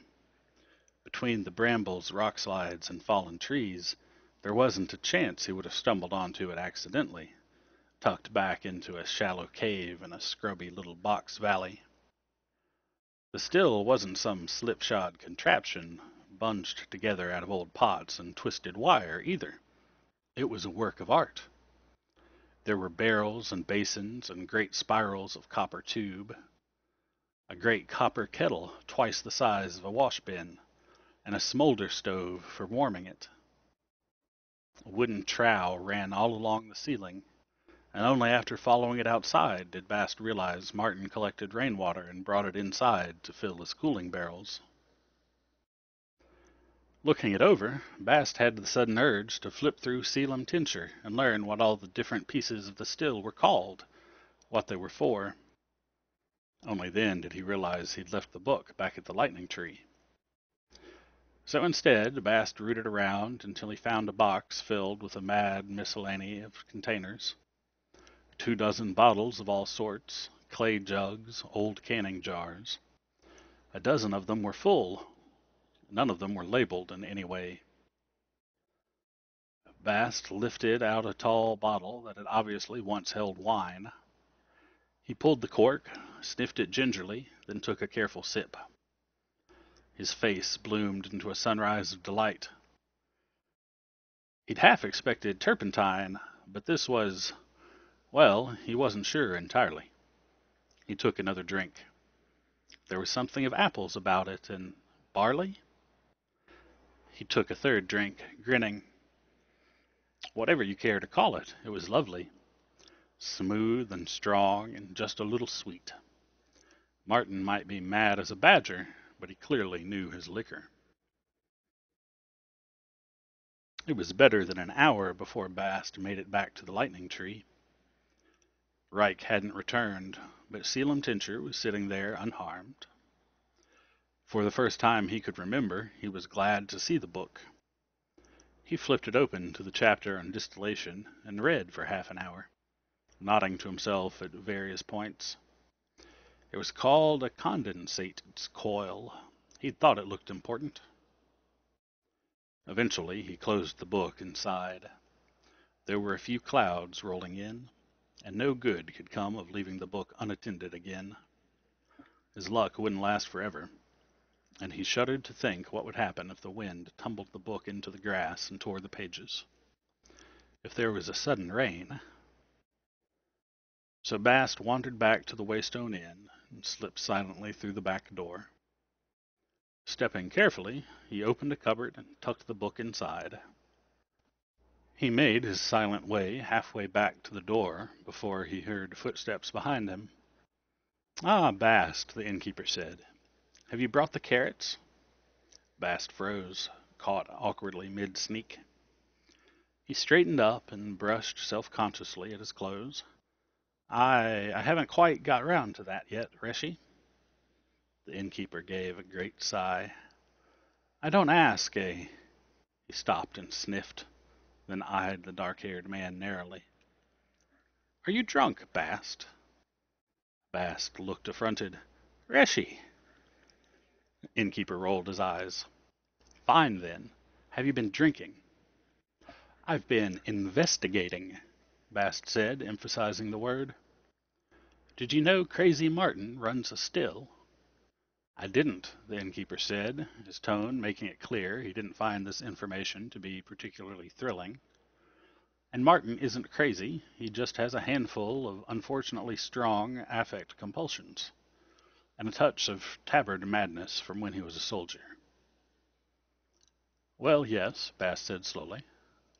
I know, because he set his dog on me, and when I climbed a tree to get away, he tried to chop the tree down. But also, aside from those things, he's crazy too, Reshi. Really, really crazy. Bast, the innkeeper gave him a chiding look. I'm not saying he's bad, Reshi. I'm not even saying I don't like him. But trust me, I know crazy. His head isn't put together like a normal person's. The innkeeper gave an agreeable, if slightly impatient nod. Noted. Bast opened his mouth, then looked slightly confused. What were we talking about? Your advanced state of investigation, despite the fact that it's barely 3 bells. Ah, right. I know Martin's been running a tab for the better part of a year now, and I know you've had trouble settling him up because he doesn't have any money. He doesn't use money, the innkeeper corrected gently. Same difference, Reshi, Bast sighed. And it doesn't change the fact that we don't need another sack of barley. The pantry is choking on barley. But since he runs a still, the innkeeper was already shaking his head. No, Bast, I won't go poisoning my customers with hill wine. You have no idea what ends up in that stuff. But I do know, Reshi. Ethyl acetates and methans and tin leach. But there's none of that. The innkeeper blinked, obviously taken aback. Have you actually been reading Selim tincture? I did, Reshi, Bast beamed, for the betterment of my education and my desire to not poison folk. I tasted some, Reshi, and I can say with some authority that Martin is not making hill wine. It's lovely stuff. It's halfway to Riss, and that's not something I say lightly. The innkeeper stroked his upper lip thoughtfully. Where did you get some to taste? He asked. I traded for it, Bast said, easily skirting edges of the truth. I was thinking, Bast continued, not only would it give Martin a chance to settle his tab, but it would help us get some new stock in. That's been hard, the roads as bad as they are. The innkeeper held up both hands helplessly. I'm already convinced, Bast. Honestly, I would have done it merely to celebrate you reading your lesson for once. But it will be nice for Martin, too. It will give him an excuse to come by more often. It'll be good for him. Bast's smile faded a bit. If the innkeeper noticed, he didn't comment on it. I'll send a boy round to Martin's and ask him to come by with a couple bottles. Get 5 or 6, Bast said. It's getting cold at night. Winter is coming. The innkeeper smiled. I'm sure Martin will be flattered. Bast paled at that. By all the gorse, no, Reshi, he said, waving his hands in front of himself and taking a step backwards. Don't tell him I'll be drinking it. He hates me. The innkeeper hid a smile behind his hand. It's not funny, Reshi. He throws rocks at me. Oh, not for months, the innkeeper pointed out. Martin has been perfectly cordial to you the last several times he stopped by for a visit. Because there aren't any rocks inside the inn, Bast said. Be fair, Bast, the innkeeper continued. He's been civil for almost a year. Polite, even. Remember, he apologized to you 2 months back. Have you heard of Martin ever apologizing to anyone else in town? Ever? Well, no, Bast said sulkily. The innkeeper nodded. That's a big gesture for him. He's turning a new leaf. I know, Bast muttered, moving toward the back door. But if he's here when I get home tonight, I'm eating dinner in the kitchen. Reich caught up with Bast before he even made it to the clearing, let alone the lightning tree. I've got it, the boy said, holding up his hand triumphantly. The entire lower half of his body was dripping wet. What, already? Bast asked. The boy nodded and flourished the stone between 2 fingers. It was flat and smooth and round, slightly bigger than a copper penny. What now? Bass stroked his chin for a moment, as if trying to remember. Now we need a needle, but it has to be borrowed from a house where no men live. Reich looked thoughtful for a moment, then brightened. I can get one from Aunt Sally. Bast fought the urge to curse. He'd forgotten about Sally. That will do, he said reluctantly. But it will work best if the needle comes from a house with a lot of women living in it. The more women, the better. Reich looked up for a moment. Widow Creel, then. She's got a daughter. She's got a boy, too, Bast pointed out. A house where no men or boys live. But where a lot of girls live, Reich said. He had to think about it for a long while. Old Nan don't like me none, he said, but I reckon she'd give me a pin. A needle, Bast stressed, and you have to borrow it. You can't steal it or buy it. She has to lend it to you. Bast had half expected the boy to grouse about the particulars, about the fact that old Nan lived a long way off on the other side of town, about as far west as you could go and still be considered part of the town. It would take him half an hour to get there, and even then old Nan might not be home. But Reich didn't so much as sigh. He just nodded seriously, turned, and took off at a sprint, bare feet flying. Bast continued to the lightning tree, but when he came to the clearing he saw an entire tangle of children playing on the greystone, doubtless waiting for him. 4 of them. Watching them from the shadow of the trees at the edge of the clearing, Bast hesitated, then glanced up at the sun before slipping back into the woods. He had other fish to fry. The Williams farm wasn't a farm in any proper sense, not for decades. The fields had gone fallow so long ago that they were barely recognizable as such, spotted with brambles and sapling trees.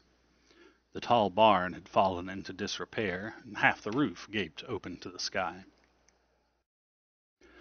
Walking up the long path through the fields, Bast turned a corner and saw Reich's house. It told a different story than the barn. It was small but tidy. The shingles needed some repair, but other than that, it looked well loved and tended to. Yellow curtains were blowing out the kitchen window, and there was a flower box spilling over with fox fiddle and marigold. There was a pen with a trio of goats on one side of the house, and a large, well-tended garden on the other. It was fenced thickly with lashed-together sticks, but Bast could see straight lines of flourishing greenery inside. Carrots. He still needed carrots. Craning his neck a bit, Bast saw several large square boxes behind the house.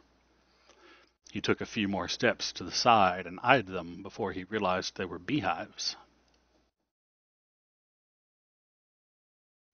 Just then there was a great storm of barking, and 2 giant black floppy-eared dogs came bounding from the house toward Bast, baying for all they were worth.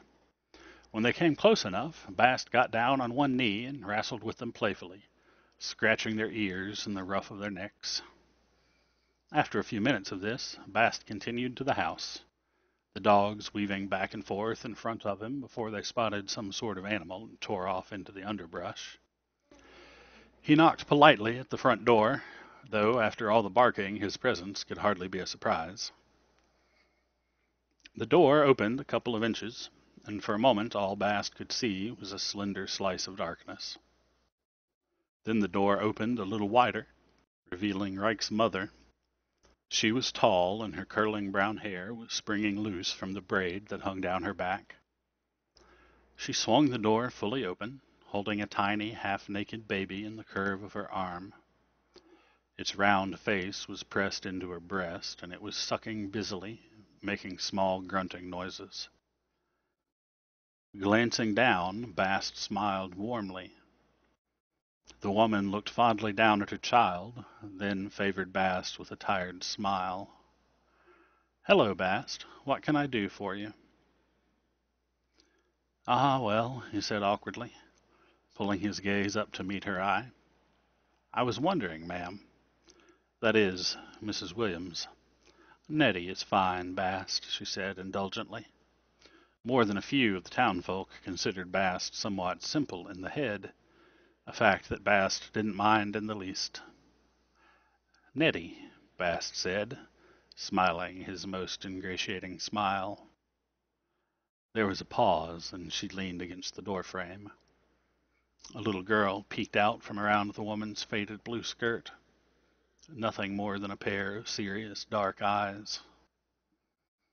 Bast smiled at the girl, who disappeared back behind her mother. Nettie looked at Bast expectantly. Finally, she prompted, "You were wondering." "Oh, yes," Bast said. "I was wondering if your husband happened to be about." "I'm afraid not," she said. "Jessam's off checking his traps." "Ah," Bast said, disappointed.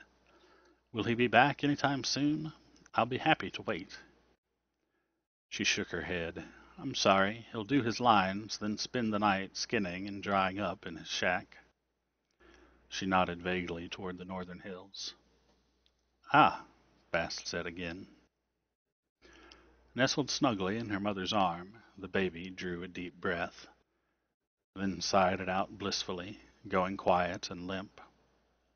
Nettie looked down, then up at Bast, holding a finger to her lips. Bast nodded and stepped back from the doorway, watching as Nettie stepped inside, deftly detached the sleeping baby from her nipple with her free hand, then carefully tucked the child into a small wooden cradle on the floor. The dark-eyed girl emerged from behind her mother and went to peer down at the baby. "Call me if she starts to fuss," Nettie said softly. The little girl nodded seriously, sat down on a nearby chair, and began to gently rock the cradle with her foot.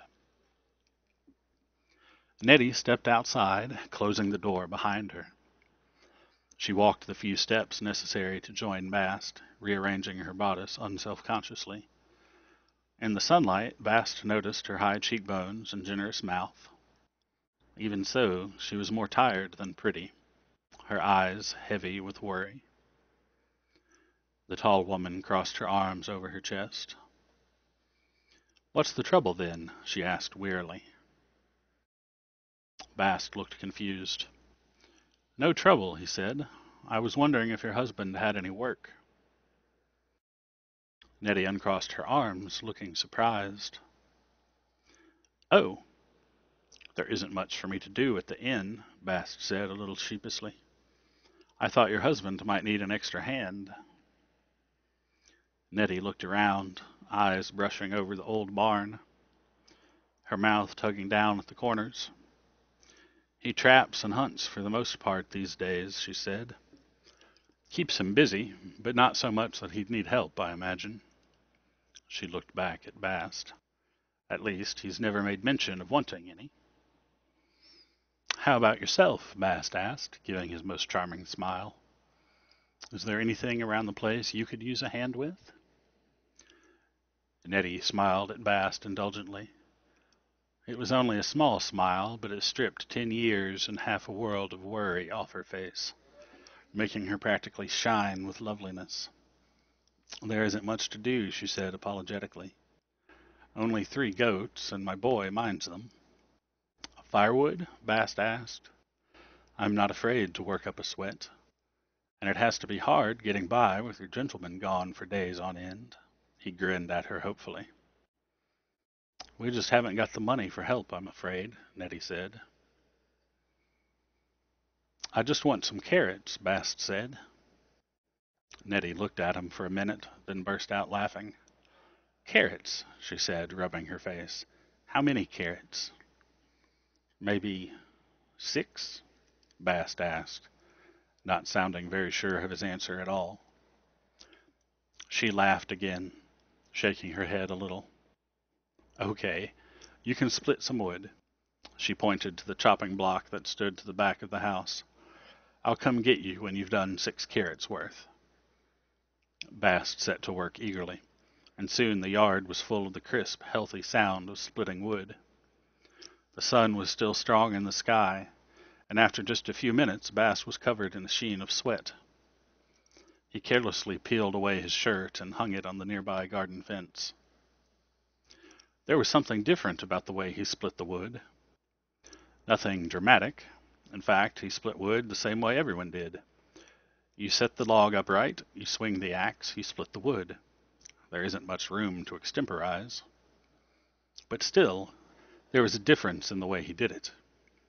When he set the log upright, he moved intently. Then he would stand for a tiny moment, perfectly still. Then came the swing. It was a fluid thing, the placement of his feet, the play of the long muscles in his arms. There was nothing exaggerated, nothing like a flourish.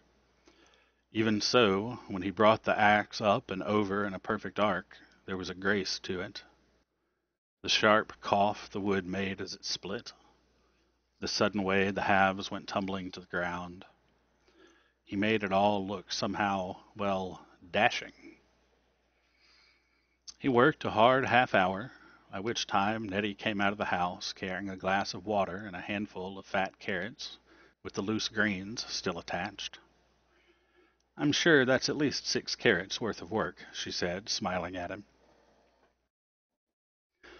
Bast took the glass of water and drank half of it, then bent over and poured the rest over his head. He shook himself off a bit, then stood back up, his dark hair curling and clinging to his face. Are you sure there's nothing else you could use a hand with? He asked, giving her an easy grin. His eyes were dark and smiling and bluer than the sky. Nettie shook her head. Her hair was out of her braid now, and when she looked down, the loose curls of it fell partly across her face. I can't think of anything, she said. I'm a dab hand with honey, too, Bast said, hoisting the axe to rest against his naked shoulder. She looked a little puzzled at that, until Bast nodded toward the wooden hives scattered through the overgrown field. Oh, she said, as if remembering a half-forgotten dream. I used to do candles with honey, but we lost a few hives to that bad winter 3 years back, then one to nits. Then there was that wet spring, and 3 more went down with the chalk before we even knew. She shrugged. Early this summer, we sold one to the Hessels, so we'd have money for the levy. She shook her head again, as if she'd been daydreaming. She shrugged and turned back to look at Bast. Do you know about bees? A fair bit, Bast said softly. They aren't hard to handle. They just need patience and gentleness. He casually swung the axe so it stuck in the nearby stump. They're the same as everyone else, really. They just want to know they're safe. Nettie was looking out at the field, nodding along with Bast's words unconsciously. There's only the 2 left, she said. Enough for a few candles, a little honey. Not much. Hardly worth the bother, really. Oh, come now, Bast said gently. A little sweetness is all any of us have sometimes. It's always worth it, even if it takes some work. Nettie turned to look at him. She met his eyes now. Not speaking, but not looking away either. Her eyes were like an open door. Bast smiled, gentle and patient. His voice was warm and sweet as honey. He held out his hand. Come with me, he said. I have something to show you. The sun was starting to sink toward the western trees by the time Bast returned to the lightning tree. He was limping slightly, and he had dirt in his hair, but he seemed to be in good spirits. There were 2 children at the bottom of the hill, sitting on the gray stone and swinging their feet as if it were a huge stone bench. Bast didn't even have time to sit down before they came up the hill together. It was Wilk, a serious boy of 10 with shaggy blond hair. At his side was his little sister Pim, half his age, with 3 times the mouth. The boy nodded at Bast as he came to the top of the hill. Then he looked down. "You hurt your hand," he said. Bast looked down at his hand and was surprised to see a few dark streaks of blood dripping down the side of it. He brought out his handkerchief and dabbed at it. "What happened?" little Pim asked him. "I was attacked by a bear," he lied. The boy nodded, giving no indication of whether or not he believed it was true. "I need a riddle that will stump Tessa," the boy said. "A good one." "You smell like Grandai," Pim chirruped as she came up to stand beside her brother. Wilk ignored her. Bast did the same. "Okay," Bast said. "I need a favor. I'll trade you a favor for a riddle." "You smell like Grandai when he's been at his medicine," Pim clarified. "It has to be a good one, though," Wilk stressed. "A stumper." "Show me something that's never been seen before and will never be seen again," Bast said. Wilk said, looking thoughtful. "Grandai says he feels loads better with his medicine," Pim said, louder, plainly irritated at being ignored. "But Mum says it's not medicine. She says he's on the bottle. And Grandai says he feels loads better, so it's medicine, by damn it." She looked back and forth between Bast and Wilk, as if daring them to scold her. Neither of them did. She looked a little crestfallen. "That is a good one," Wilk admitted at last. "What's the answer?" Bast gave a slow grin. "What will you trade me for it?" Wilk cocked his head on one side. "I already said. A favor." "I traded you the riddle for a favor," Bast said easily. "But now you're asking for the answer." Wilk looked confused for half a moment. Then his face went red and angry. He drew a deep breath as if he were going to shout, then seemed to think better of it and stormed down the hill, stomping his feet. His sister watched him go, then turned back to Bast. "Your shirt is ripped," she said disapprovingly, "and you've got grass stains on your pants. Your mum is going to give you a hiding." "No, she won't," Bast said smugly, "because I'm all grown, and I can do whatever I want with my pants. I could light them on fire and I wouldn't get in any trouble at all." The little girl stared at him with smoldering envy. Wilk stomped back up the hill. "Fine," he said sullenly. "My favor first," Bast said. He handed the boy a small bottle with a cork in the top. "I need you to fill this up with water that's been caught mid-air." "What?" Wilk said. "Naturally falling water," Bast said. "You can't dip it out of a barrel or a stream. You have to catch it while it's still in the air." "Water falls out of a pump when you pump it," Wilk said, without any real hope in his voice. "Naturally falling water. It's no good if someone just stands on a chair and pours it out of a bucket." "What do you need it for?" Pim asked in her little piping voice. "What will you trade me for the answer to that question?" Bast said. The little girl went pale and slapped one hand across her mouth. "It might not rain for days." Pim gave a gusty sigh. "It doesn't have to be rain," his sister said, her voice dripping with condescension.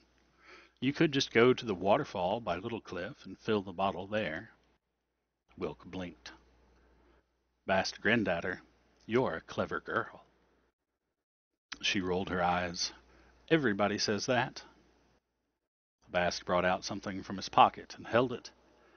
It was a green corn husk wrapped around a daub of sticky honeycomb.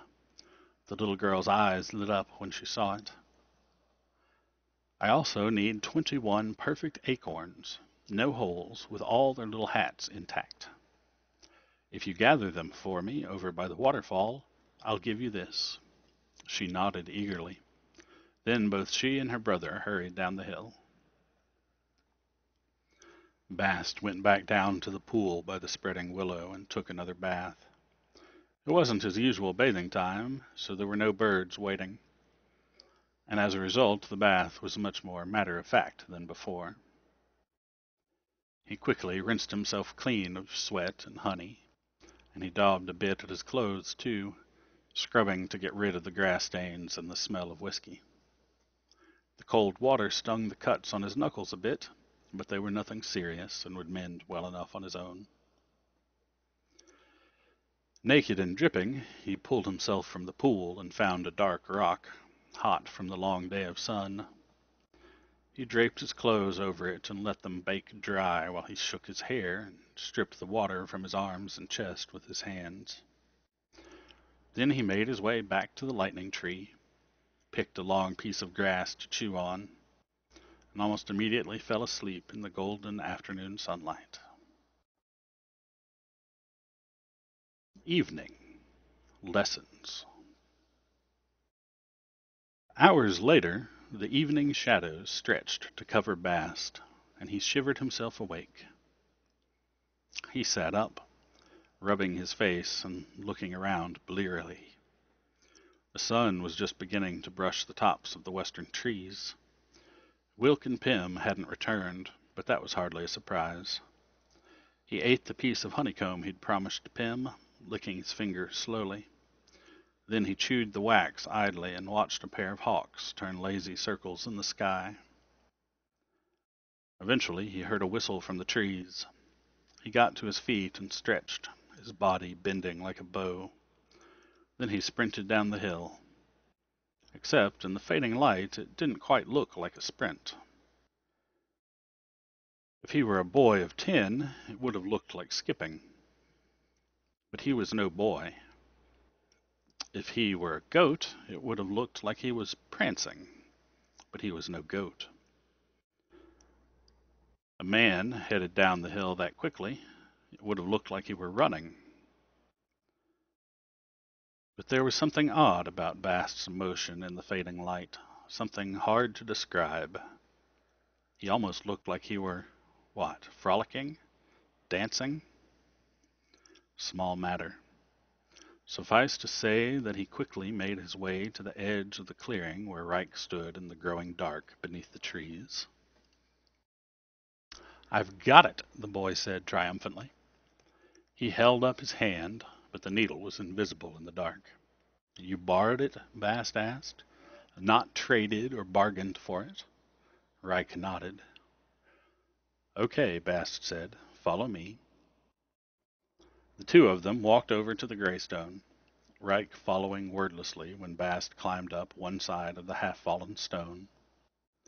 The sunlight was still strong there. Both of them had plenty of space to stand on the broad back of the tilted greystone.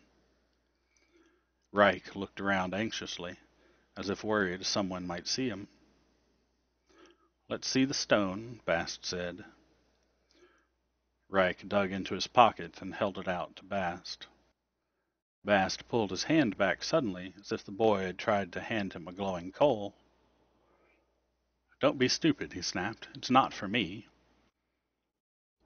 The charm is only going to work for one person. Do you want that to be me?" The boy brought his hand back and eyed the stone. "What do you mean, one person?" "It's the way of charms," Bast said. "They only work for one person at a time." Seeing the boy's confusion plainly written on his face, Bast sighed. "You know how some girls make come-hither charms, hoping to catch a boy's eye?" Reich nodded, blushing a little. "This is the opposite," Bast said. "It's a go-thither charm. You're going to prick your finger, get a drop of your blood on it, and that will seal it. It will make things go away." "What sort of things?" he said. "Anything that wants to hurt you," Bast said easily. "You can just keep it in your pocket, or you can get a piece of cord." "It will make my dad leave?" Reich interrupted. Bast frowned. That's what I said. You're his blood, so it will push him away more strongly than anything else. You probably want to hang it around your neck, so... What about a bear? Reich asked, looking at his stones thoughtfully. Would it make a bear leave me alone? Bast made a back and forth motion with his hand. Wild things are different, he said. They're possessed of pure desire. They don't want to hurt you. They usually want food or safety. A bear would... Can I give it to my mum? Reich interrupted again, looking up at Bast, his dark eyes serious. Want to protect its terror... What? Bast stumbled to a halt. My mum should have it. What if I was off away with the charm and my dad came back? He's going farther away than that, Bast said, his voice thick with certainty. It's not like he'll be hiding around the corner at the smithy. Reich's face was set now, his pug nose making him seem all the more stubborn. He shook his head. She should have it. She's important. She has to take care of Tess and little Bip. It will work just fine. It's got to be for her, Reich shouted, his hand making a fist around the stone. You said it could be for one person, so you make it be for her. Bast scowled at the boy darkly. I don't like your tone, he said grimly. You asked me to make your dad go away, and that's what I'm doing. But what if it's not enough? Reich's face was red. It will be, Bast said, absent-mindedly rubbing his thumb across the knuckles of his hand. He'll go far away. You have my word. No, Reich said, his face flushed and angry. What if sending him isn't enough? What if I grow up like my dad? I get so... His voice choked off, and his eyes started to leak tears. I'm not good. I know it. I know better than anyone. Like you said, I got his blood in me. She needs to be safe from me. If I grow up twisted up and bad, she needs the charm to... She needs something to make me go away. Reich clenched his teeth, unable to continue. Bast reached out and took hold of the boy's shoulder.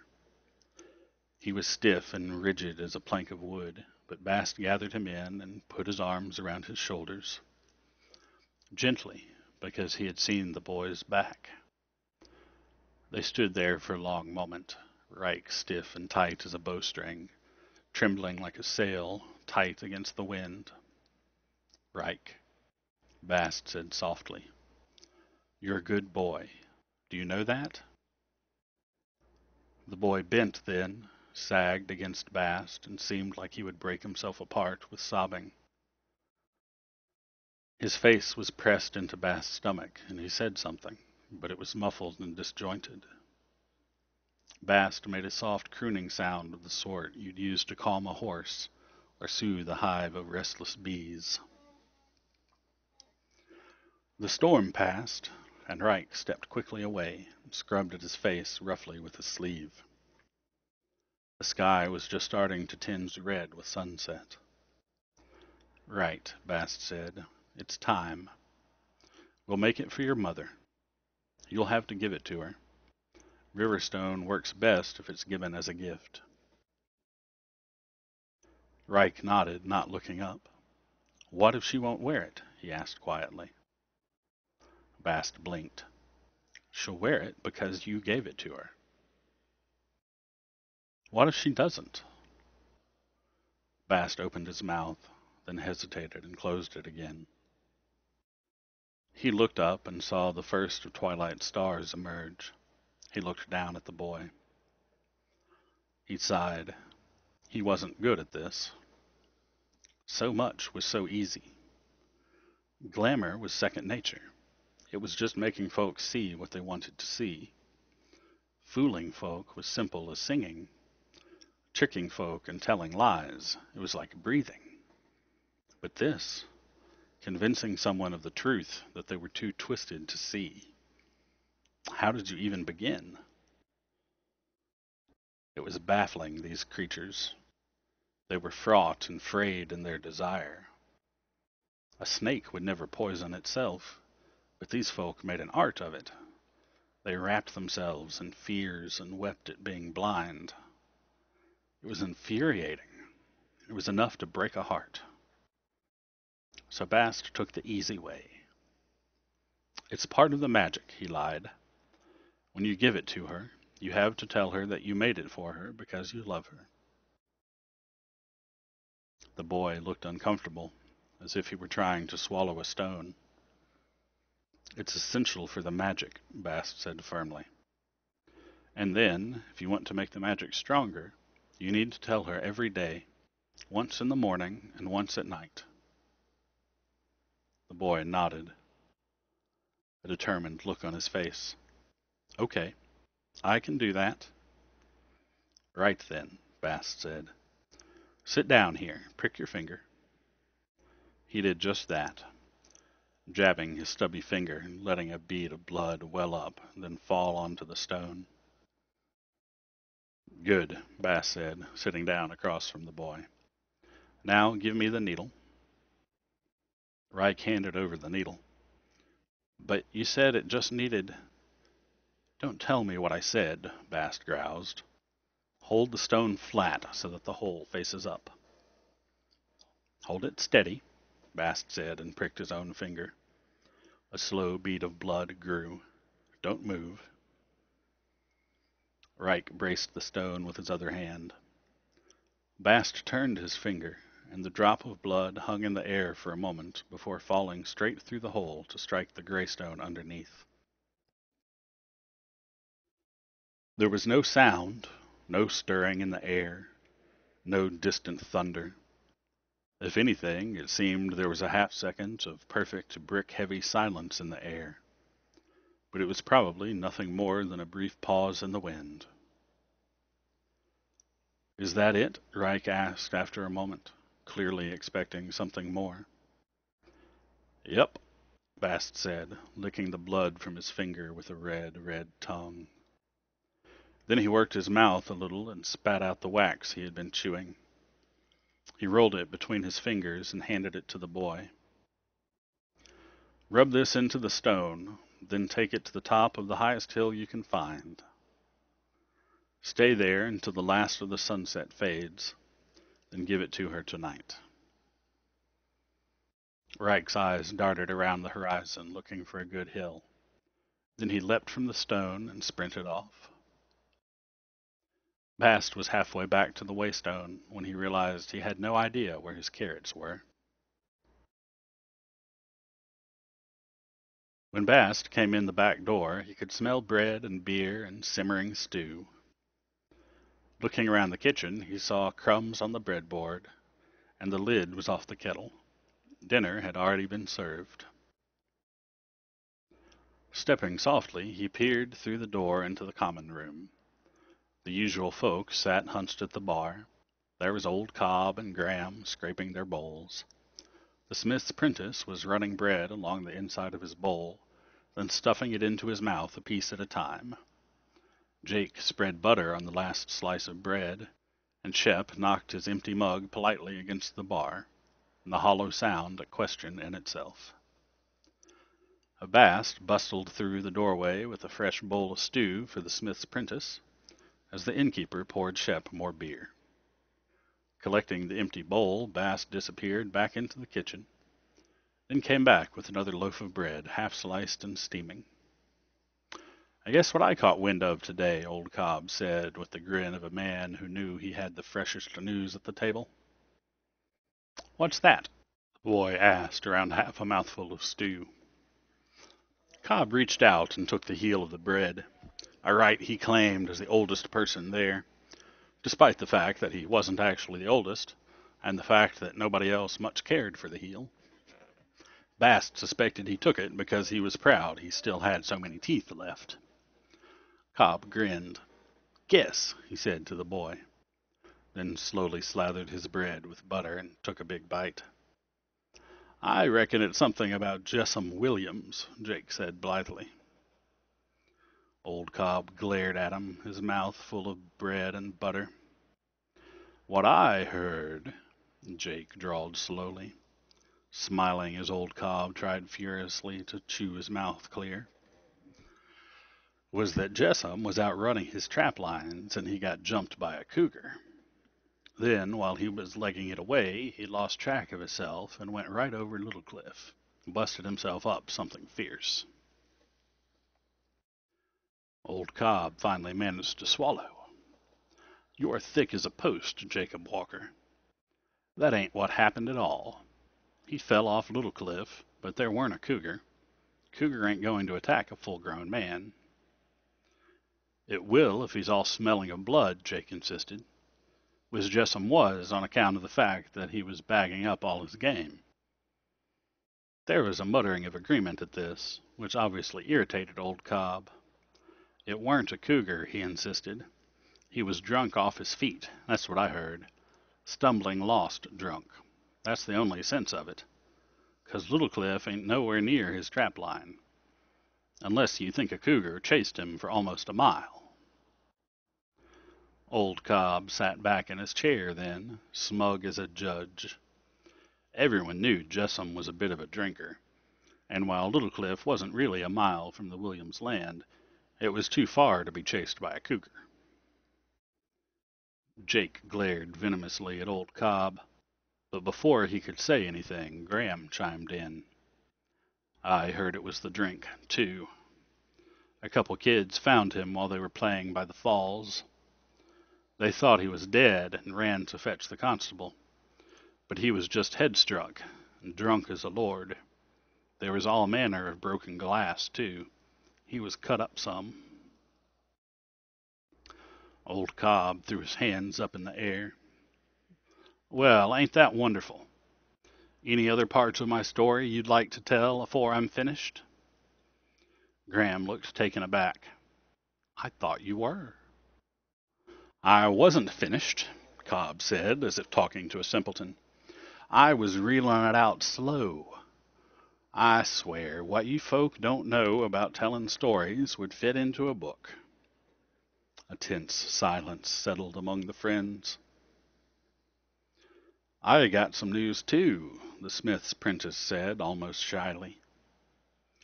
He sat slightly hunched at the bar, as if embarrassed at being a head taller than everyone else and twice as broad across the shoulders.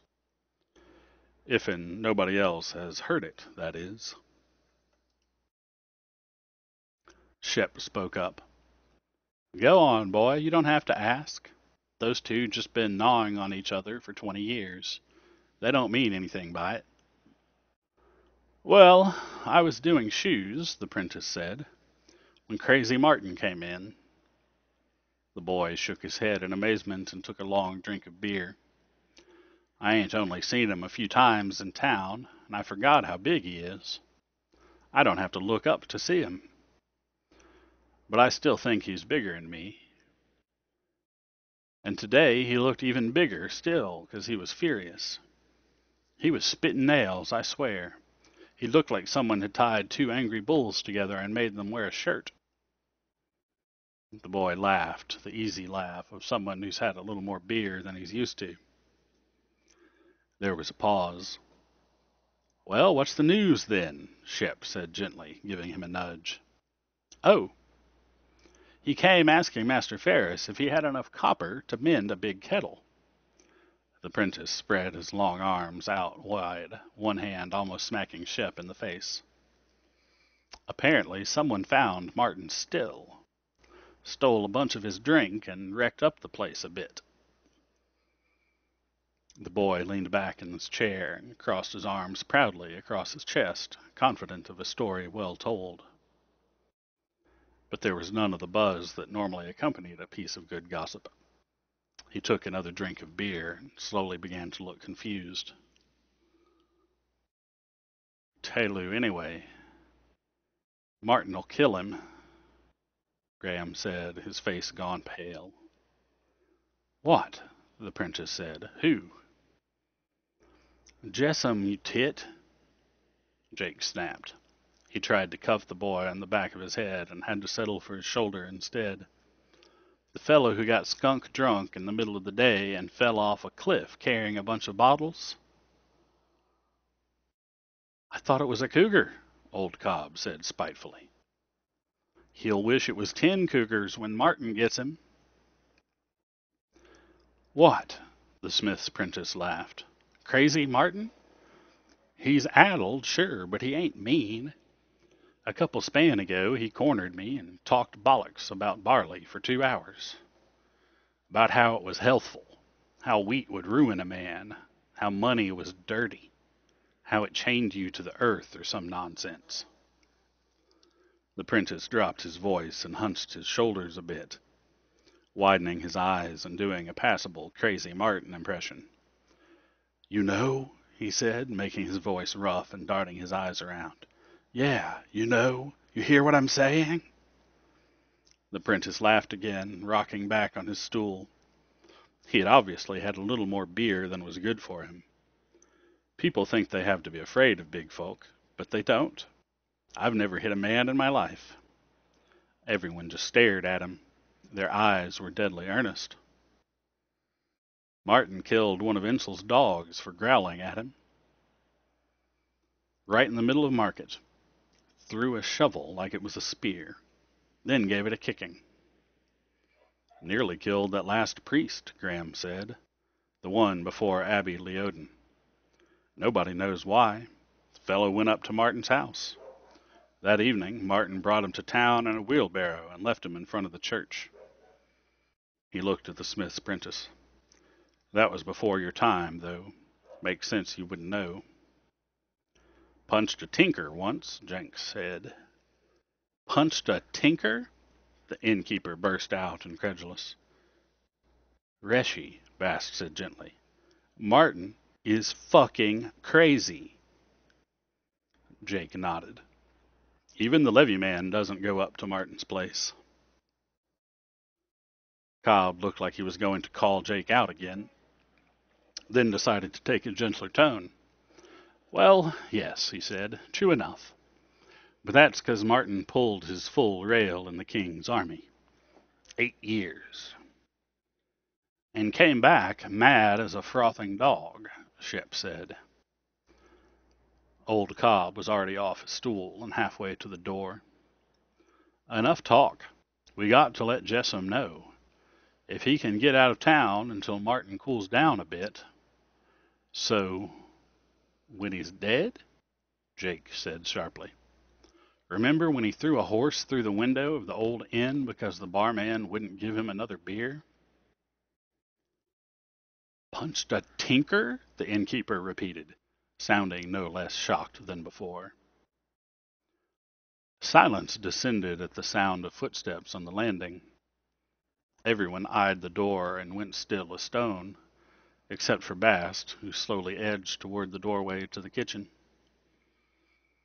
Everyone breathed a huge sigh of relief when the door opened to reveal the tall, slim shape of Carter. He closed the door behind him, not noticing the tension in the room. I guess who's standing a round of bottled whiskey for everyone tonight, he called out cheerfully, then stopped where he stood, confused by the room full of grim expressions. Old Cobb started to walk to the door again, motioning for his friend to follow. Come on, Carter, we'll explain on the way. We've got to find Jessam double quick. You'll have a long ride to find him, Carter said. I drove him all the way to Baden this afternoon. Everyone in the room seemed to relax. That's why you're so late, Graham said, his voice thick with relief. He slumped back onto his stool and tapped the bar hard with a knuckle. Bast drew him another beer. Carter frowned. Not so late as all that. I'd like to see you make it all the way to Baden and back in this time. That's more than 40 miles. Old Cobb put a hand on the man's shoulder. Nah, it ain't like that, he said, steering his friend toward the bar. We were just a little spooked. You probably saved that damn fool Jessam's life by getting him out of town.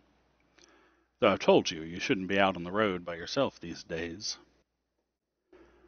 The innkeeper fetched Carter a bowl while Bast went outside to tend to his horse. While he ate, his friends told him the day's gossip in dribs and drabs. Well, that explains it, Carter said. Jessam showed up reeking like a rummy and looking like he'd been beat by 12 different demons. Paid me to drive him to the Iron Hall, and he took the king's coin right there. Then paid me to take him to Baden straight off. Didn't want to stop off at his house for his clothes or anything. Not much need for that, Shep said. They'll dress and feed him in the king's army. Graham let out a huge sigh. That was a near miss. Can you imagine what would happen if the Azzy came from Martin? Everyone was silent for a moment, imagining the trouble that would come if an officer of the Crown's law was assaulted here in town. The smith's apprentice looked around at him. What about Jessam's family? He asked, plainly worried. Will Martin come after them? The men at the bar shook their heads in concert. Martin is crazy, old Cobb said, but he's not that sort. Not to go after a woman or her wee ones. I heard he punched the tinker because he was making some advances on young Jenna, Graham said. There's truth to that, old Cobb said softly. I saw it. Everyone in the room turned to look at him, surprised. They'd known Cobb all their lives and had heard all his stories. Even the most boring of them had been trotted out 3 or 4 times over the long years. The thought that he might have held something back was, well, it was almost unthinkable. He was getting all handsy with young Jenna, Cobb said, not looking up from his beer. She was younger still back then, mind you. He paused for a moment, then sighed. But I was still old, and, well, I knew that tinker would give me a hiding if I tried to stop him. I could see that plain enough on his face. The old man sighed again. I ain't proud of that. Cobb looked up with a vicious little grin. Then Martin came round the corner. This was off behind the old Cooper's place, remember? And Martin looked at the fellow, looked at Jenna, who wasn't crying or nothing, but she obviously wasn't happy either. And the tinker has hold of her wrist. Cobb shook his head. When Martin hit him, it was like a hammer hitting a ham. Knocked him right out into the street, 10 feet, give or take. Then Martin eyed Jenna, who was crying just a little bit then, more surprised than anything. And Martin stuck the boot in him, just once, not as hard as he could either. I could tell he was just settling up accounts in his head, like he was a moneylender shimming up one side of his scale. That fellow wasn't any kind of proper tinker, Jake said. I remember him. And I heard things about that priest, Graham added. A few of the others nodded wordlessly. What if Jessam comes back? The smith's apprentice asked. I heard some folk get drunk and take the coin, then turn all cowardly and jump the rail when they sober up. Everyone seemed to consider that. It wasn't a hard thought for any of them. A band of the King's Guard had come through town only last month and posted a notice announcing a reward for deserters. Telu anyway, Shep said grimly into his nearly empty mug. Wouldn't that be a great royal pisser of a mess? Jessam's not coming back, Bast said dismissively. His voice had such a note of certainty that everyone turned to eye him curiously. Bast tore off a piece of bread and put it in his mouth before he realized he was the center of attention. He swallowed awkwardly and made a broad gesture with both hands. What? He asked them, laughing. Would you come back, knowing Martin was waiting? There was a chorus of negative grunts and shaken heads. You have to be a special kind of stupid to wreck up Martin still, old Cobb said. Maybe 8 years will be enough for Martin to cool down a bit, Shep said. Not likely, Jake added. Later, after the customers were gone, Bast and the innkeeper sat down in the kitchen, making their own dinner from the remainder of the stew and half a loaf of bread. So what did you learn today, Bast? The innkeeper asked. Bast grinned widely. Today, Reshi, I found out where Imberly takes her bath. The innkeeper cocked his head thoughtfully. Imberly, the Ailard's daughter. Imberly Ashton. Bast threw his arms up into the air and made an exasperated noise. She's only the third prettiest girl in 20 miles, Reshi. Ah, the innkeeper said, an honest smile flickering across his face for the first time that day. You'll have to point her out to me. Bast grinned. I'll take you there tomorrow, he said eagerly. I don't know if she takes a bath every day, but it's worth the gamble. She's sweet as cream and broad of beam. His smile grew to wicked proportions. She's a milkmaid, Reshi. He said the last with heavy emphasis. A milkmaid. The innkeeper shook his head, even as his own smile spread helplessly across his face. Finally, he broke into a chuckle and held up his hand. You can point her out to me sometime when she has her clothes on, he said pointedly. That will do nicely. Bast gave a disapproving sigh. It would do you a world of good to get out a bit, Reshi. The innkeeper shrugged. It is possible, he said as he poked idly at his stew. They ate in silence for a long while, Bast trying to think of something to say.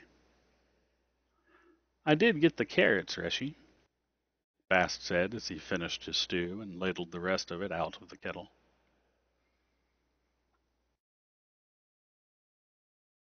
Better late than never, I suppose, the innkeeper said, his voice listless and gray.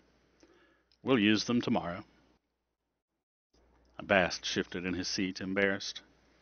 I'm afraid I lost them afterwards, he said, sheepishly.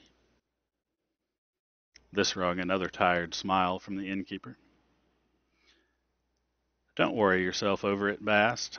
His eyes narrowed then, focusing on the hand that held Bast's spoon. What happened to your hand? Bast looked down at the knuckles of his right hand. They weren't bloody anymore, but they were skinned rather badly. I fell out of a tree, Bast said.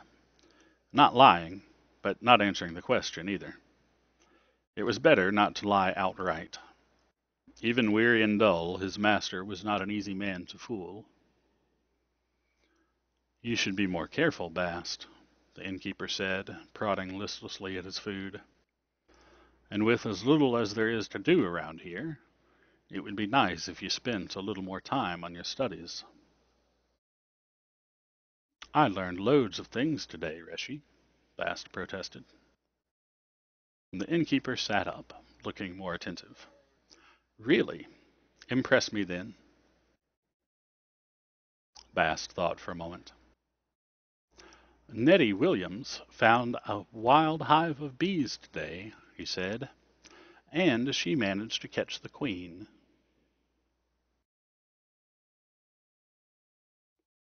The end.